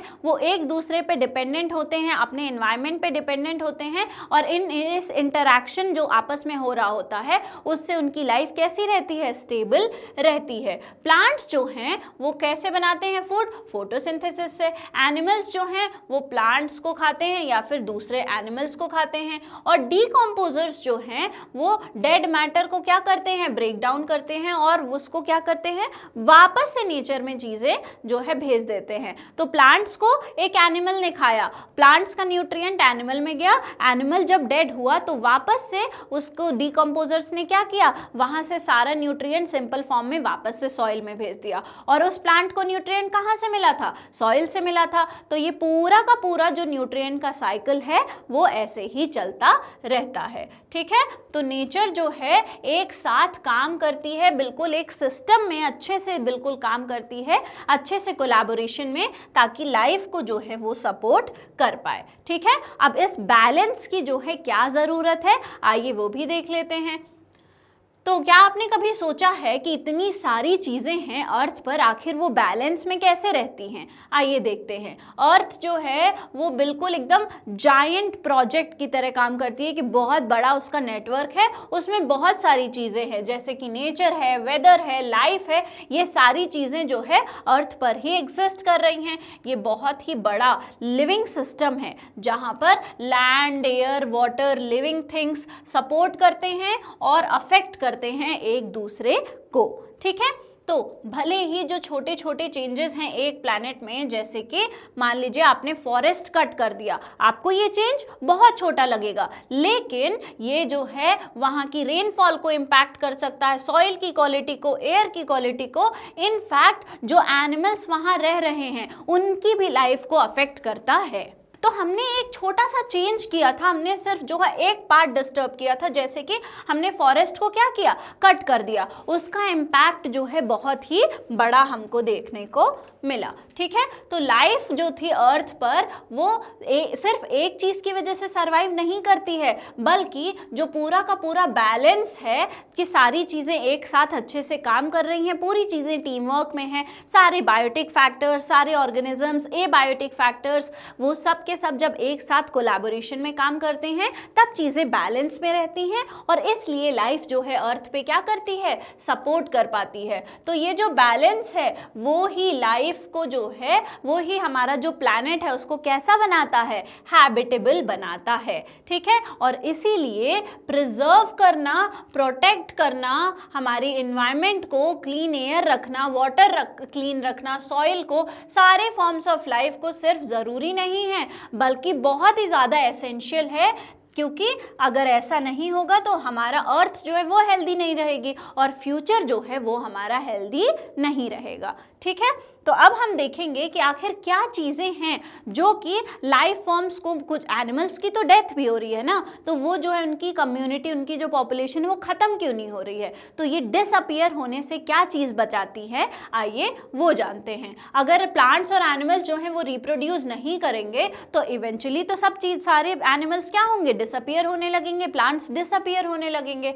तो रिप्रोडक्शन का जो प्रोसेस है, मतलब कि अपने ही जैसे और बींग्स को बनाना, ये इसको रिप्रोडक्शन कहते हैं। रिप्रोडक्शन का जो प्रोसेस है वो इंश्योर करता है कि हर टाइप ऑफ जो ऑर्गेनिज्म है वो कंटिन्यू करे, अर्थ पर अपनी एग्जिस्टेंस जो है बनाए रहे, अपनी लाइफ को मेंटेन करे और जो है वो कंटिन्यू करे, अपनी फ्यूचर जनरेशंस उसकी जो है इस लाइफ, इस अर्थ पे एग्जिस्ट करती रहें। अब हम यूजुअली एक्सपेक्ट करते हैं कि एनिमल्स जो हैं वो क्या करेंगे, अपने ही जैसे और एनिमल्स को बनाएंगे। मान लीजिए काऊ है तो वो छोटे काव्स को जो है बर्थ देगी, हमारी कैट्स हैं तो वो अपनी ही जैसे किटेंस को जो है बर्थ देगी। ये क्यों होता है, क्योंकि पेरेंट्स जो हैं अपने इंस्ट्रक्शंस, जो उनकी बॉडी में इंस्ट्रक्शंस हैं जो उनको अपने पेरेंट्स से मिले हैं, वो क्या करते हैं, वो जो है अपनी ऑफस्प्रिंग का मतलब फ्यूचर जनरेशंस को जो है ट्रांसफ़र करते हैं। ठीक है, कैसे वो सिंगल सेल से डेवलप होते हैं, इन इंस्ट्रक्शंस को लेकर वो ही जो है पूरा सिस्टम बनाता है कि कैसे नया ऑर्गेनिज्म बन रहा है। अब ये इंस्ट्रक्शंस क्या हैं, जेनेटिक मटेरियल या फिर जीन्स कहलाते हैं, जो कि हर सेल के अंदर जो है स्टोर्ड रहते हैं। सेल का हमने पढ़ा था कंपोनेंट होता है न्यूक्लियस, न्यूक्लियस के अंदर जो है क्रोमोसोम्स होते हैं और उन्हीं क्रोमोसोम्स के अंदर ये जेनेटिक मटेरियल या फिर जीन्स जो है वो प्रेजेंट होते हैं। हर जीन के पास अपना अपना काम रहता है। कोई जीन बताएगा कि मेरे हेयर का कलर क्या होगा, कोई जीन बताएगा मेरे आइज का कलर क्या होगा, कोई जीन बताएगा मेरी हाइट कितनी होगी। ये सारी की सारी चीज़ें जो हैं वो क्या बता रही हैं, ये सारी की सारी चीज़ें इंस्ट्रक्शंस बता रही है और ये सारे इंस्ट्रक्शंस सेल के अंदर सेव्ड हैं। अब ये जो क्रोमोसोम्स होते हैं इनका टोटल नंबर एक ह्यूमन बीइंग में कितने क्रोमोसोम्स हैं, 23 पेयर। अब इसमें से जो 22 पेयर है वो कैसे क्रोमोसोम है, वो बाकी चीजें, बाकी जो फंक्शंस हैं वो बताते हैं, और जो एक पेयर है इसमें 22 पेयर जो है वो बाकी चीजें करते हैं। जो एक पेयर है वो आज हमारे डिस्कशन का मैटर है। ये जो एक पेयर ऑफ क्रोमोसोम है वो क्या है, वो हमारा सेक्स क्रोमोसोम है। अब इस एक पेयर में हमको क्या चाहिए, हम पेयर में क्रोमोसोम्स हैं, अगर एक पेयर हमारा मान लीजिए मदर से आ जाए, ये मदर है और ये फादर है, ठीक है, और यहाँ पे इनके पास एक पेयर है और एक पेयर है। अब ये अगर दोनों आ जाए तो नेक्स्ट जनरेशन में 4 हो जाएंगे और उसके बाद 8, 16 ऐसे तो बढ़ती जाएंगे। लेकिन ऐसा होता है कि सिर्फ ये जो हमारे 23rd नंबर का जो क्रोमोसोम होता है जो कि एक पेयर है, इसमें से एक जो है आता है, कोई भी एक आता है, और इससे क्या बनता है, यहाँ पे क्या लिखा है, develop from a single cell. Offspring कहाँ से डेवलप हो रहा है, ये जो है आपस में मिलके एक सिंगल सेल बना लेते हैं। तो अब ये कैसा रहा, एक पेयर से एक ही पेयर बचा, मतलब कि ट्रांसफर ओवरऑल कितने का हुआ, एक पेयर से एक ही पेयर का ट्रांसफर हुआ, दोनों मदर फादर में से सिंगल आया और जो बेबी है उसमें एक पेयर बन गया, ठीक है। अब इसमें से कौन सा गया होगा, ये रैंडम होता है। कौन कौन से जीन्स जो हैं वो अपने आप को एक्सप्रेस कर पा रहे होंगे वो भी रैंडम होता है। इसीलिए अब मान लीजिए आधा आपके पेरेंट्स से आया, आधा मदर से आया, फादर से आया, तो कभी कभी आंखें मदर जैसी होती हैं, बाल फादर जैसे होते हैं, और रिजेम्बलेंस किसी के जैसा नहीं होता। तो सिमिलैरिटीज भी होती हैं, रिजेम्बलेंस भी होती हैं। क्यों, इन्हीं रीजंस की वजह से, ये जो मिक्सिंग हो जाती है इसी की वजह से, ठीक है। यू कैन थिंक, जीन्स को आप कैसे जो है इमेजिन कर सकते हैं कि ये पूरी इंस्ट्रक्शन मैनुअल है जो कि सेल के अंदर जो है प्रेजेंट होती है। कुछ इंस्ट्रक्शंस क्या बताते हैं कि ब्लड को जो है बनाना है, कुछ बताते हैं कि बोन्स बनानी है, मसल स्किन बनानी है। तो एक साथ जो है ये सारे इंस्ट्रक्शंस इंश्योर करते हैं कि अगर वो काऊ का बच्चा है तो वो जो है काऊ जैसा ही दिखना चाहिए, अगर किटन है तो वो कैसी बड़ी होके एक किटन जो है वो कैट जैसी ही दिखनी चाहिए, ठीक है। लेकिन रिप्रोडक्शन जो है वो सिर्फ बहुत सारे अपने जैसे ऑर्गेनिजम्स क्रिएट करने जितना ही लिमिटेड नहीं है, ये और भी चीज़ें करता है। ये अलाउ करता है थोड़े बहुत जो चेंजेस आते हैं इंस्ट्रक्शंस में और वो पास हो जाते हैं पेरेंट्स से ऑफस्प्रिंग में। कहने का क्या मतलब है कि मान लीजिए कि मेरे पेरेंट के पास जो है मेरे मदर है, फादर है। मान लीजिए मदर को मेरे जो है उनकी इम्यूनिटी बहुत स्ट्रांग है, फादर जो है उनको एलर्जिक प्रॉब्लम्स है, तो उनके पास से भी हमारे पास वो जो सेक्स क्रोमोसोम का एक पार्ट था और मदर के पास से भी सेक्स क्रोमोसोम का एक पार्ट आया और उससे एक सेल बना, वो सेल डिवाइड हो के एक पूरा नया बेबी बन गया। तो अगर जो जीन्स के पास क्या है, इंफॉर्मेशन है, तो मदर के पास भी ऐसा नहीं है कि वो एलर्जी वाली जीन होगी, नहीं होगी, लेकिन इनका जो प्रोमिनेंट जीन था, जो डोमिनेंट जीन था, वो कौन सा था, वो स्ट्रॉन्ग इम्यूनिटी वाला था, इसलिए इनकी इम्यूनिटी स्ट्रांग थी। तो अगर वो स्ट्रांग इम्यूनिटी वाला जीन मेरे पास आ जाए और ये एलर्जी वाला जीन नहीं आए मेरे पास, तो फिर मेरी इम्यूनिटी कैसी होगी, स्ट्रांग होगी। ऐसे करके फ्यूचर जनरेशन्स में जो है ट्रांसफर तो होती हैं चीज़ें, इंफॉर्मेशन ट्रांसफर तो हो रही है जीन्स के थ्रू, लेकिन कभी कभी डेवलपमेंट भी होता रहता है और अच्छे जो कैरेक्टर्स हैं वो भी निकल कर आ जाते हैं, ठीक है। तो समटाइम्स ये जो चेंजेस हैं प्लांट्स और एनिमल्स में, वो क्या करते हैं, बेटर कंडीशंस में, नए एनवायरनमेंट्स में सर्वाइवल की भी कैपेसिटी दे देते हैं। जैसे कि ओवर द टाइम जो कैमल्स हैं उन्होंने क्या डेवलप कर लिया है, हम्प डेवलप कर लिया है, और वो फैट को जो है वहाँ पर स्टोर करके रखते हैं और इसकी वजह से वो क्या करते हैं, इन डेजर्ट्स में इजीली सर्वाइव कर पाते हैं। तो ओवर द ईयर्स क्या हुआ, कैमल्स में उनकी प्रोटेक्शन के लिए हम्प जो है वो डेवलप हो गया, ठीक है।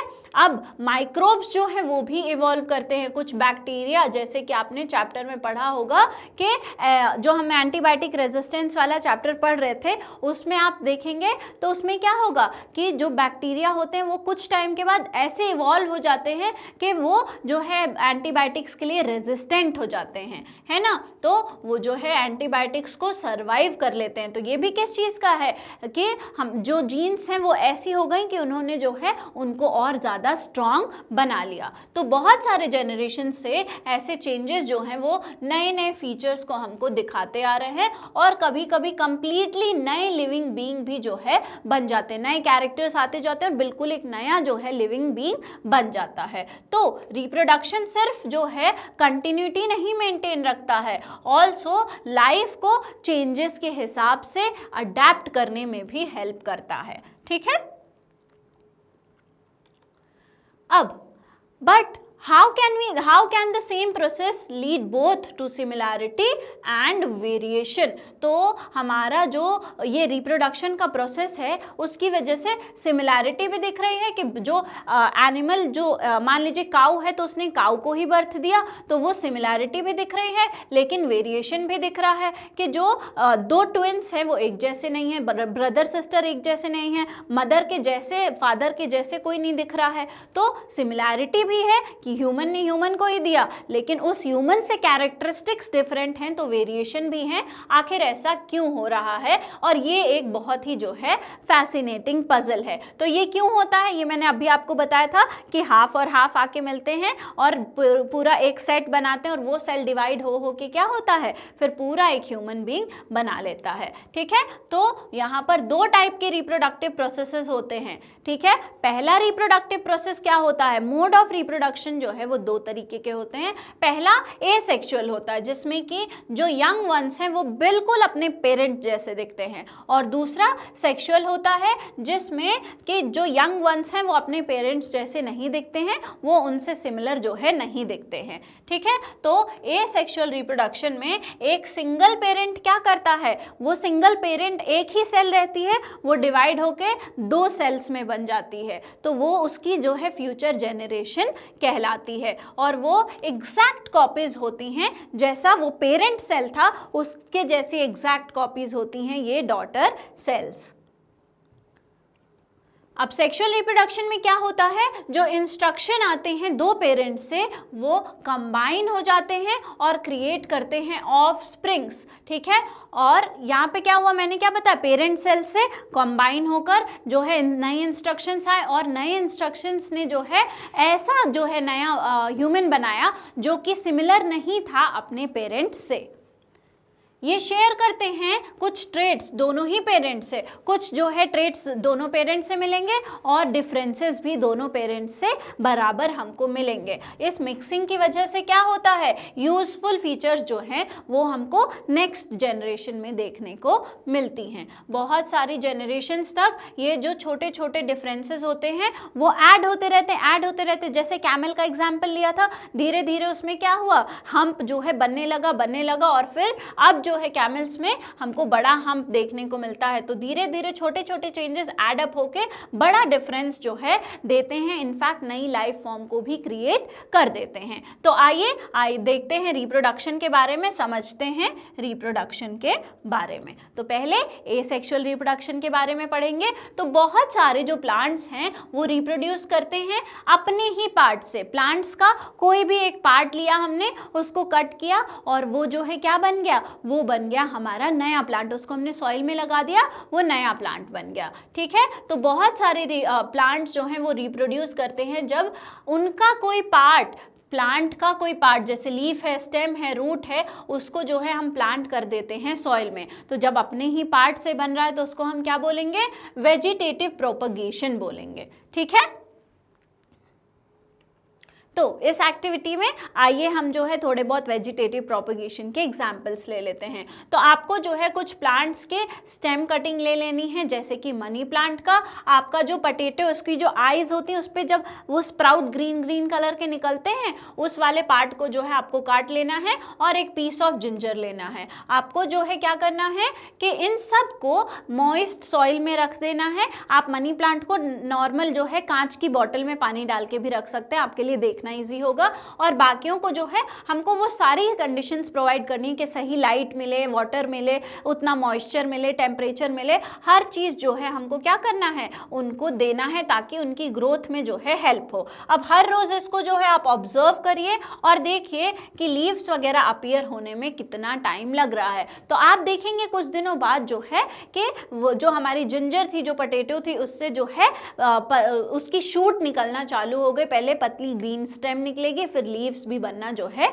चालू हो जाएंगी। ठीक है, तो एवर हर्ड ऑफ में आइए देखते हैं आज हमको क्या पढ़ना है। नॉट जस्ट प्लांट्स, माइक्रोब्स जो हैं और सिंपल एनिमल्स जो हैं वो भी एसेक्सुअल रिप्रोडक्शन करते हैं। सिर्फ प्लांट्स एसेक्सुअल रिप्रोडक्शन नहीं करता है, एनिमल्स भी जो हैं एसेक्सुअल रिप्रोडक्शन करते हैं। हमारे माइक्रोब्स जो हैं वो भी एसेक्सुअल रिप्रोडक्शन करते हैं। जैसे कि सिंगल सेल्ड ऑर्गेनिजम्स, कुछ सिंगल सेल्ड ऑर्गेनिज्म जैसे बैक्टीरिया हो गए, अमीबा हो गए, ये क्या करते हैं, मान लीजिए ये अमीबा है आपका, या अब ये अमीबा जो है खुद को क्या करेगा, दो पार्ट में डिवाइड कर लेगा। ठीक है, तो ये अमीबा की क्या बन गई, दो डॉटर सेल्स बन गई। अब ये तो रहा नहीं क्योंकि ये ही डिवाइड हो गया, तो ये दोनों क्या होंगी, एग्जैक्ट, ये दोनों एग्जैक्ट इसकी कॉपीज ही होंगी। इसीलिए कहते हैं एसेक्सुअल रिप्रोडक्शन में एग्जैक्ट कॉपीज बनते हैं अपने पेरेंट सेल की। तो ये पेरेंट सेल कहलाएगा, ये डॉटर सेल्स कहलाएंगे। ठीक है, कुछ मल्टी सेल्यूलर ऑर्गेनिजम्स जैसे कि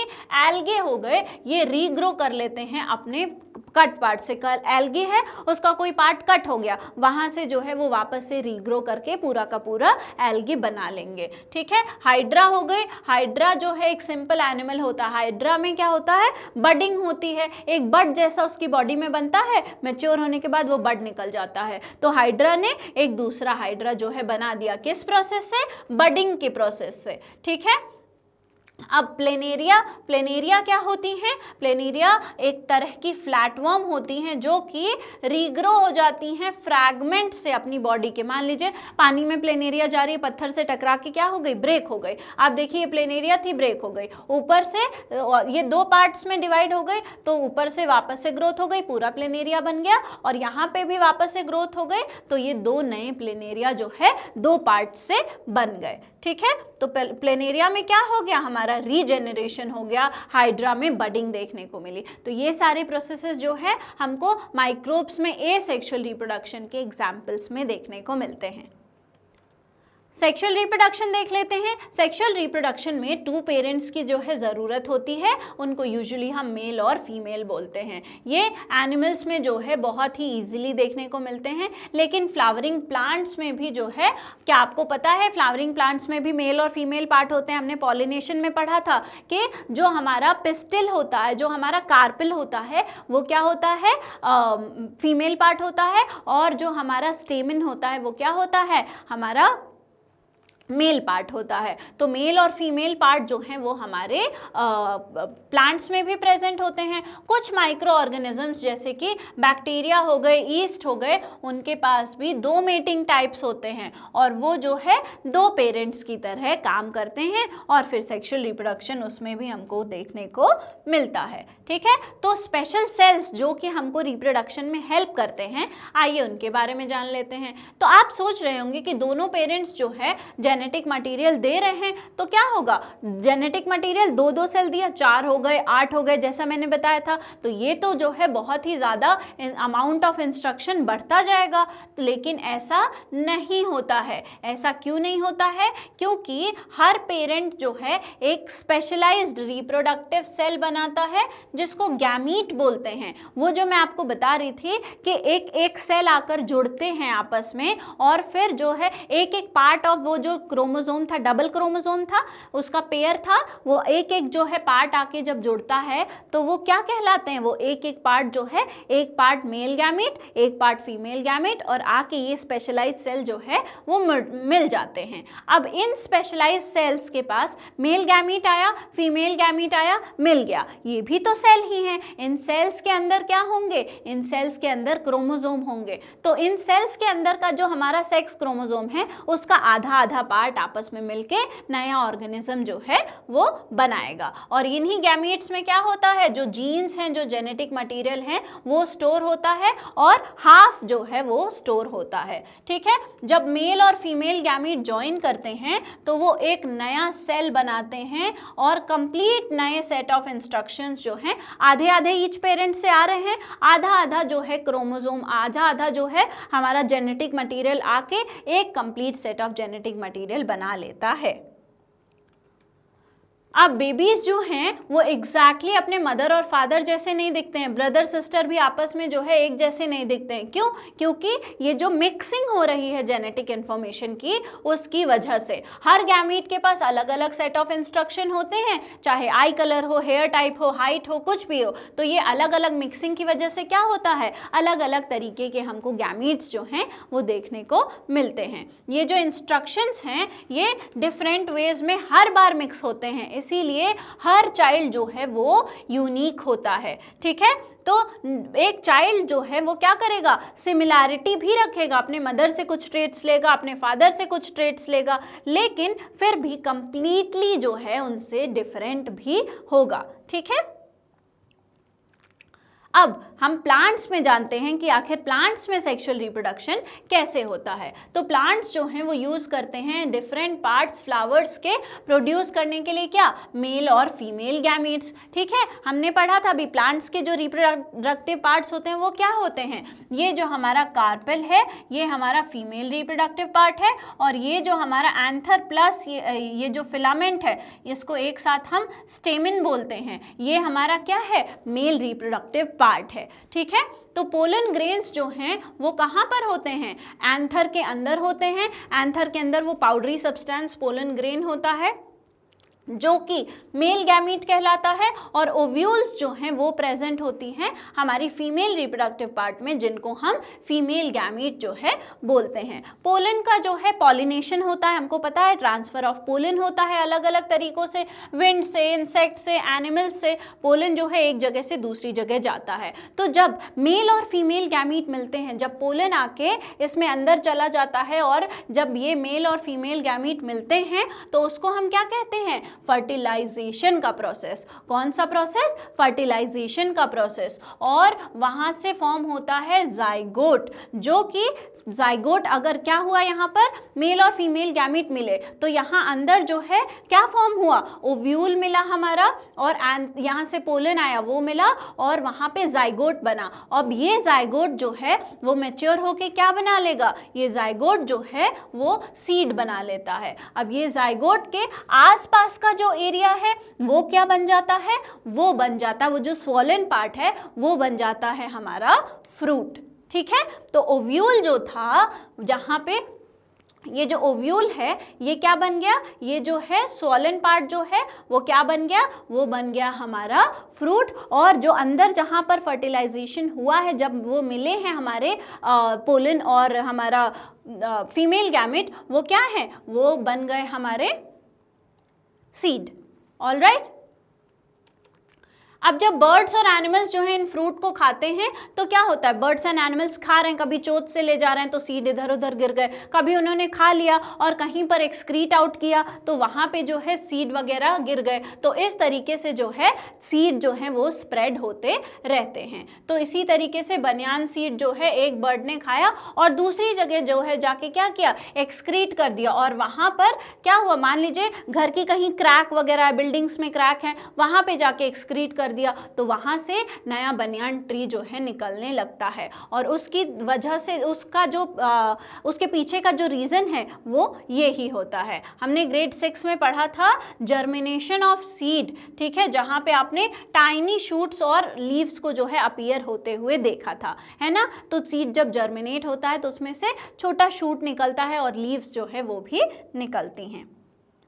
अब हम जानेंगे सेक्सुअल रिप्रोडक्शन इन एनिमल्स के बारे में। तो एनिमल्स में भी गैमीट्स होती हैं, जिसको हम मेल गैमीट को स्पर्म कहते हैं और फीमेल गैमीट को एग कहते हैं। जो फर्टिलाइजेशन है वो कहाँ कहाँ पर हो सकता है? वाटर में हो सकता है। जैसे कि मान लीजिए कि मेल फीमेल फिश है, वो कहाँ रह रही हैं? फ्रॉग, मान लीजिए मेल फीमेल फ्रॉग है, फिश है, वो वाटर में रह रहा है, उसने अपना मेल गैमीट छोड़ दिया वाटर में और फीमेल गैमीट फीमेल ने छोड़ दिया। अब वाटर में ही मेल और फीमेल गैमीट मिले, जब मेल फीमेल गैमीट मिलते हैं तो क्या होता है? फर्टिलाइजेशन होता है और वहां पर ही जो है जाइगोट का फॉर्मेशन हो जाता है। अब इन एनिमल्स में जो जाइगोट है वो क्या होता है? एम्ब्रियो में चेंज होता है। किस में चेंज होता है? एम्ब्रियो में। और ये सारी जो चीजें हैं वो कहाँ पर हो रही हैं? वाटर में ही हो रही है। मतलब फर्टिलाइजेशन बाहर हुआ है तो उसको हम एक्सटर्नल फर्टिलाइजेशन बोलते हैं। अब बर्ड्स और मैमल्स में इंक्लूडिंग ह्यूमंस जो स्पर्म है वो कहाँ पर डिपॉजिट हो जाता है? फीमेल की बॉडी के अंदर। जो स्पर्म है वो फीमेल की बॉडी के अंदर जाता है। फीमेल जो है अपना फीमेल जो गैमीट है उसको क्या करती है? रिलीज करती है। फीमेल बॉडी के अंदर ही जो है फर्टिलाइजेशन होता है और जब स्पर्म जो है वो स्विम करके कहाँ पर जाता है? एग के पास। तो वहां पर ही अंदर क्या हुआ? फीमेल बॉडी के अंदर ही फर्टिलाइजेशन हुआ। इस स्टेप के बाद जो बर्ड्स और मैमल्स हैं वो अलग अलग प्रोसेस जो है फॉलो करते हैं। बर्ड्स में भी फर्टिलाइजेशन कहाँ हुआ? बॉडी के अंदर। ह्यूमंस में भी फर्टिलाइजेशन, मैमल्स में भी कहाँ हुआ? बॉडी के अंदर। लेकिन जो बर्ड्स होती हैं वो फर्टिलाइज्ड एग को क्या करती हैं? ले कर देती हैं। वो फर्टिलाइज्ड एग को एनवायरनमेंट में रिलीज कर देती हैं। उस फर्टिलाइज्ड एग के अंदर योक होता है और जब तक एग को जो है ये नरिश करती रहती है बाहर से टेम्परेचर से, तब तक वो योग जो है अंदर से न्यूट्रिशन देता रहता है जब तक वो एग जो है हैच नहीं हो जाता। और जो हमारा एग हैच होने तक जो है क्या होता है? उसका ख्याल रखती रहती हैं। अब जो हमारा फूड है वो कहाँ से मिला एग को? मैंने बताया आपको, योग से मिला। अब मैमल्स की बात कर ले तो जो डेवलपमेंट है जाइगोट का वो कहाँ से आ रहा है? वो जो है जाइगोट जो था बॉडी के अंदर था, जाइगोट जो है अब वो एम्ब्रियो में चेंज हो गया और ये सब बॉडी के अंदर ही हो रहा है, फीमेल बॉडी के अंदर। जो मदर है वो जो भी न्यूट्रिशन ले रही है वो प्लासेंटा के थ्रू जाता है। कहाँ पर? हमारे बेबी के पास। मदर ने जो भी न्यूट्रिशन लिया वो न्यूट्रिशन जो है मदर ने खाया और उसने जो है इंटरनली ही बेबी को भी दे दिया। और जब तक बेबी बॉर्न नहीं होता तब तक ऐसा ही चलता रहता है। एक टाइम आता है कि बेबी को जो है बॉर्न होने का अब इतनी मैच्योरिटी आ जाती है कि अब ये जो बेबी है उसको डिलीवर कर दिया जाए। ठीक है, तो ये बिल्कुल डिफरेंट प्रोसेस होता है। दोनों में न्यूट्रिशन के मिलने का प्रोसेस बिल्कुल ही डिफरेंट है। अब एडवांटेजेस एंड डिसएडवांटेजेस की बात कर लें। अगर एग्स ले हो रहे हैं उसमें एफर्ट कम लगता है, उसमें टाइम कम लगता है। ह्यूमंस के केस में एफर्ट और टाइम ज़्यादा लगता है, मैमल्स के केस में। लेकिन एग्स को वो बाहर एनवायरनमेंट में उनको जो है प्रेडेटर्स खा जाते हैं तो उससे उसके डिस्ट्रॉय होने के चांसेस ज़्यादा होते हैं। लेकिन अगर हम मैमल्स की बात करें तो इसमें क्या होता है? बेबी की जो सेफ्टी है वो ज़्यादा रहती है। ठीक है, तो वी नो दैट कि अर्थ पे जो लाइफ है वो डिपेंड करती है कि बैलेंस बना रहे लिविंग और नॉन लिविंग्स के बीच में। लेकिन ह्यूमंस का जो एक्शन है वो इन सारी चीज़ों को डिस्टर्ब कर रहा है, इस बैलेंस को जो है डिस्टर्ब कर रहा है। लाइफ जो है वो थ्रेट में है। किस, कहाँ पर? हमारी अर्थ पर। ठीक है, तो स्मॉल जो चेंजेस हैं ग्लोबल टेम्परेचर में, ऑक्सीजन के लेवल में, ओजोन की लेयर में, इन सब ह्यूमन एक्शंस की वजह से ही ये चीज़ें हो रही हैं और ये जो है एक बहुत बड़ा थ्रेट है हमारी जो अर्थ है उसके ऊपर, अर्थ पे जो लाइफ है उसके ऊपर।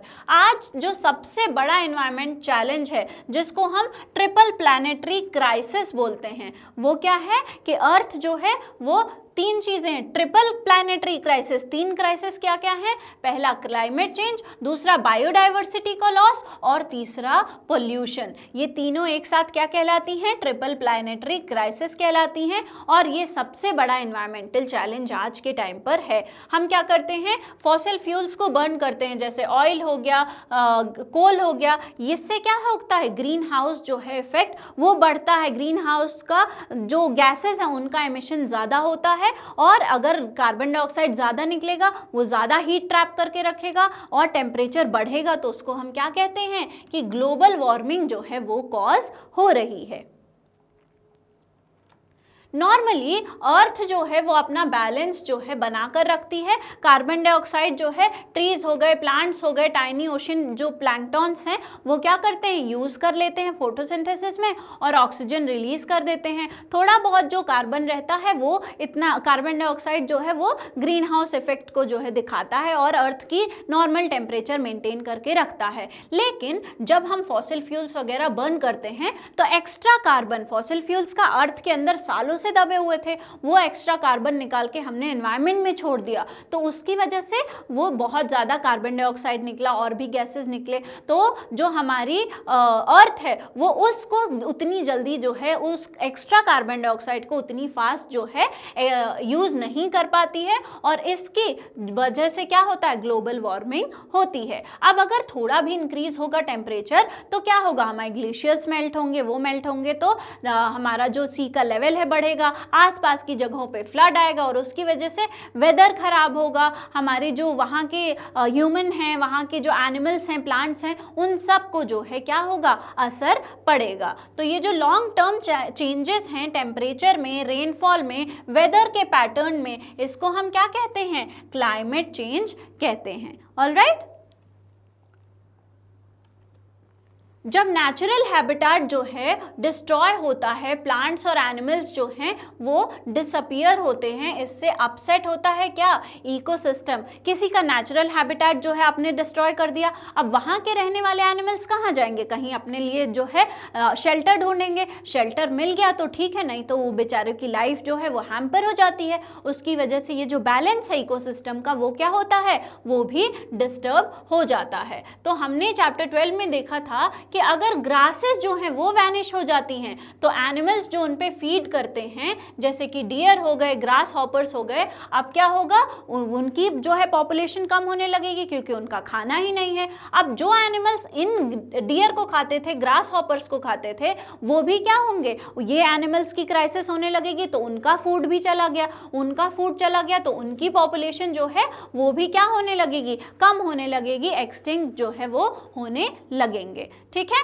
तो हर जो टाइप है लिविंग थिंग्स का, उन सब का अपना अपना रोल होता है।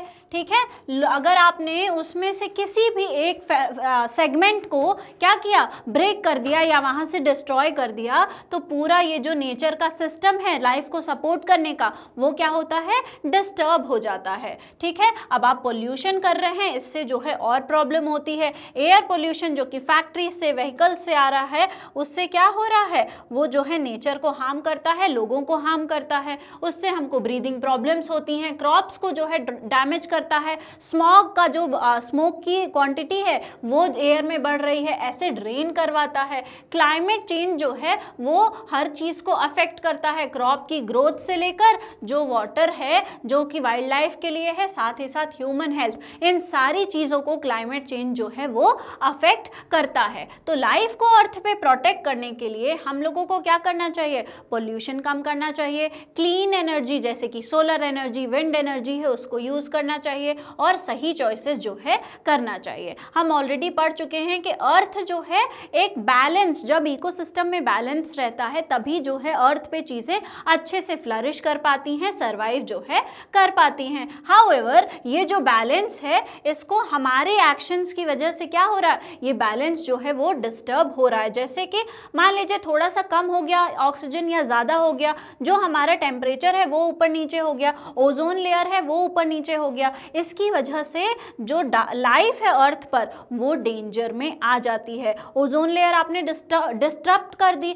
तो अगर वो डिस्टर्ब हो गई तो डायरेक्ट जो है यूवी रेज आएंगे, उससे आंखों की प्रॉब्लम होगी, स्किन की प्रॉब्लम होगी, कैंसर वगैरह जो है वो बढ़ने लगेंगे। ठीक है, तो एवर हर्ड ऑफ में आइए देखते हैं कि कंट्रीज जो है क्या क्या करती आ रही हैं पोल्यूशन को कम करने के लिए। तो कंट्रीज पूरे वर्ल्ड के के अराउंड जो हैं वो ग्लोबल अग्रीमेंट्स करती हैं ताकि एनवायरनमेंट को बचाया जा सके। मॉन्ट्रियल एक्ट जो था, प्रोटोकॉल जो था 1987 में, इसने क्या किस चीज़ में हेल्प करी? केमिकल्स जैसे कि क्लोरोफ्लोरोकार्बन्स हो गए उसका लेवल रिड्यूस करने में हेल्प करा, और उसकी वजह से जो ओजोन लेयर टूट रहा था इनकी वजह से वो क्या होना, धीरे धीरे रिपेयर होने लगेगा। अर्थ समिट जो 1992 में हुआ था, इसमें क्या एफर्ट लगाया गया था कि जो क्लाइमेट चेंज है, जो बायोडाइवर्सिटी है, उसको जो है हम चेंज ना करें, बायोडाइवर्सिटी को प्रोटेक्ट करके रखें, जो भी चीज़ें क्लाइमेट चेंज करवा रही हैं उसको हम जो है अवॉइड करें। द क्योटो प्रोटोकॉल जो था और पेरिस अग्रीमेंट जो 2015 में हुआ,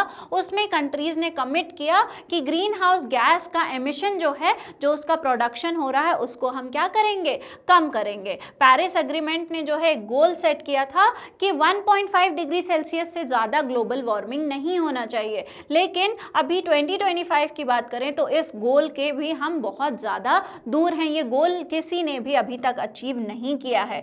तो क्लाइमेट चेंज को बचाने के लिए, उसके इफेक्ट्स से बचने के लिए हमको बहुत सारे जो है चेंजेस की ज़रूरत है, ठीक है। तो वाटर और सॉइल पोल्यूशन जो है ये भी सीरियस थ्रेट्स हैं। जो फैक्ट्री से, फार्म से जो वेस्ट निकलता है वो एक्वाटिक लाइफ के लिए बहुत ही ज़्यादा जो है हार्मफुल होता है और वाटर को हमारे लिए भी अनसेफ बनाता है। हम बहुत ज़्यादा अगर फर्टिलाइज़र्स यूज़ कर रहे हैं, वेस्ट को सही से डिस्पोज नहीं कर रहे हैं, तो वो सॉइल की क्वालिटी को ख़राब करता है और इसलिए क्रॉप जो है उसकी क्वालिटी भी ख़राब होती है और हार्मफुल जो सब्सटेंसेस हैं वो क्या होती हैं, फूड चेन में स्प्रेड हो जाती हैं। अब इनको प्रोटेक्ट कर रहे हैं हम अगर, तो उसके लिए क्या रिक्वायरमेंट है कि हम वेस्ट का मैनेजमेंट अच्छे से करें, फार्मिंग जो है, जो प्रैक्टिसेस हैं वो सस्टेनेबल हो, वो अच्छी हो, ऑर्गेनिक फार्मिंग जो है हमको ज़्यादा करनी चाहिए। तो हमने देखा कि जो हमारे अलग अलग अर्थ के सिस्टम्स हैं, हाइड्रोस्फीयर, बायोस्फीयर, एटमॉस्फेयर, जियोस्फीयर, ये सारे जो हैं आपस में कनेक्टेड हैं और अगर आप एक को किसी को डिस्टर्ब करेंगे तो ये सारे के सारे जो है डिस्टर्ब होते हैं। तो सारे सिस्टम्स क्या क्या थे, लिथोस्फीयर के बारे में भी जान लेते हैं कि जो आउटर सॉलिड शेल होती है अर्थ की, क्रस्ट और अपर मैंटल, जहाँ पे लैंड फॉर्म, सॉइल्स, रॉक्स ये सब प्रेजेंट होते, क्या कहलाते हैं, जियोस्फीयर का ही पार्ट है, लिथोस्फीयर जो है कहलाते हैं। हाइड्रोस्फीयर क्या होता है, जो भी वाटर प्रेजेंट है किसी भी फॉर्म में अर्थ पे, वो हाइड्रोस्फीयर का पार्ट है। एटमॉस्फेयर क्या है, लेयर ऑफ गैसेस जो अर्थ को सराउंड करती हैं। जियोस्फीयर क्या है, सॉलिड पार्ट ऑफ अर्थ है जिसमें हमारा क्रस्ट, मैंटल कोट जो है पूरा का पूरा आता है। फिर बायोस्फीयर क्या है, जो हमारा जहाँ पर जिस जोन में लाइफ एग्जिस्ट करती है, जो हमारी पूरी की पूरी लाइफ एग्जिस्ट कर रही है, साथ ही साथ उससे एसोसिएटेड जो प्रोसेसेस हैं, जो उनका घर है, जो भी लाइफ एग्जिस्ट करे उनका जो घर है, वो जो परफॉर्म कर रहे हैं, वो सारी चीज़ें एक साथ मिलकर क्या बनाती हैं, बायोस्फीयर बनाती हैं, ठीक है। तो हम अगर प्रोटेक्ट कर रहे हैं क्लाइमेट को, इसका मतलब कि हम जो है ग्रीन हाउस गैसेस को कम कर रहे हैं। रीन्यूएबल सोर्स ऑफ एनर्जी जैसे कि हमारी सोलर एनर्जी है, विंड एनर्जी है, उसको यूज़ कर रहे हैं, एनर्जी के यूज़ को जो है अच्छे से कर रहे हैं और एनवायरमेंटल फ्रेंडली वेज से हम ट्रैवल कर रहे हैं ताकि पोल्यूशन जो है वो कम हो। At the same time biodiversity को हमको क्या करना पड़ेगा, प्रिजर्व करके रखना पड़ेगा, क्योंकि जितनी ज़्यादा वैरायटी रहेगी, जितनी ज़्यादा अलग अलग स्पीशीज़ रहेंगे, उतना ही ज़्यादा सस्टेनेबल और बैलेंस जो है हमारा इकोसिस्टम रहेगा। लोकल कम्युनिटीज़ जो हैं वो भी बहुत बड़ा रोल प्ले करती हैं रिसोर्सेज को अच्छे से सस्टेनेबल तरीके से यूज़ करने में। कोई कहीं रह रहा है, वहाँ पे जो नेचर चीज़ें हमको दे रही है उसको हमको ओवर यूज़ नहीं करना चाहिए, लिमिट में यूज़ करिए और जब भी आपको मौका मिले तो आपको रिटर्न जो है कर देना चाहिए नेचर से ली हुई चीज़ों का। तो हर कोई हेल्प कर सकता है।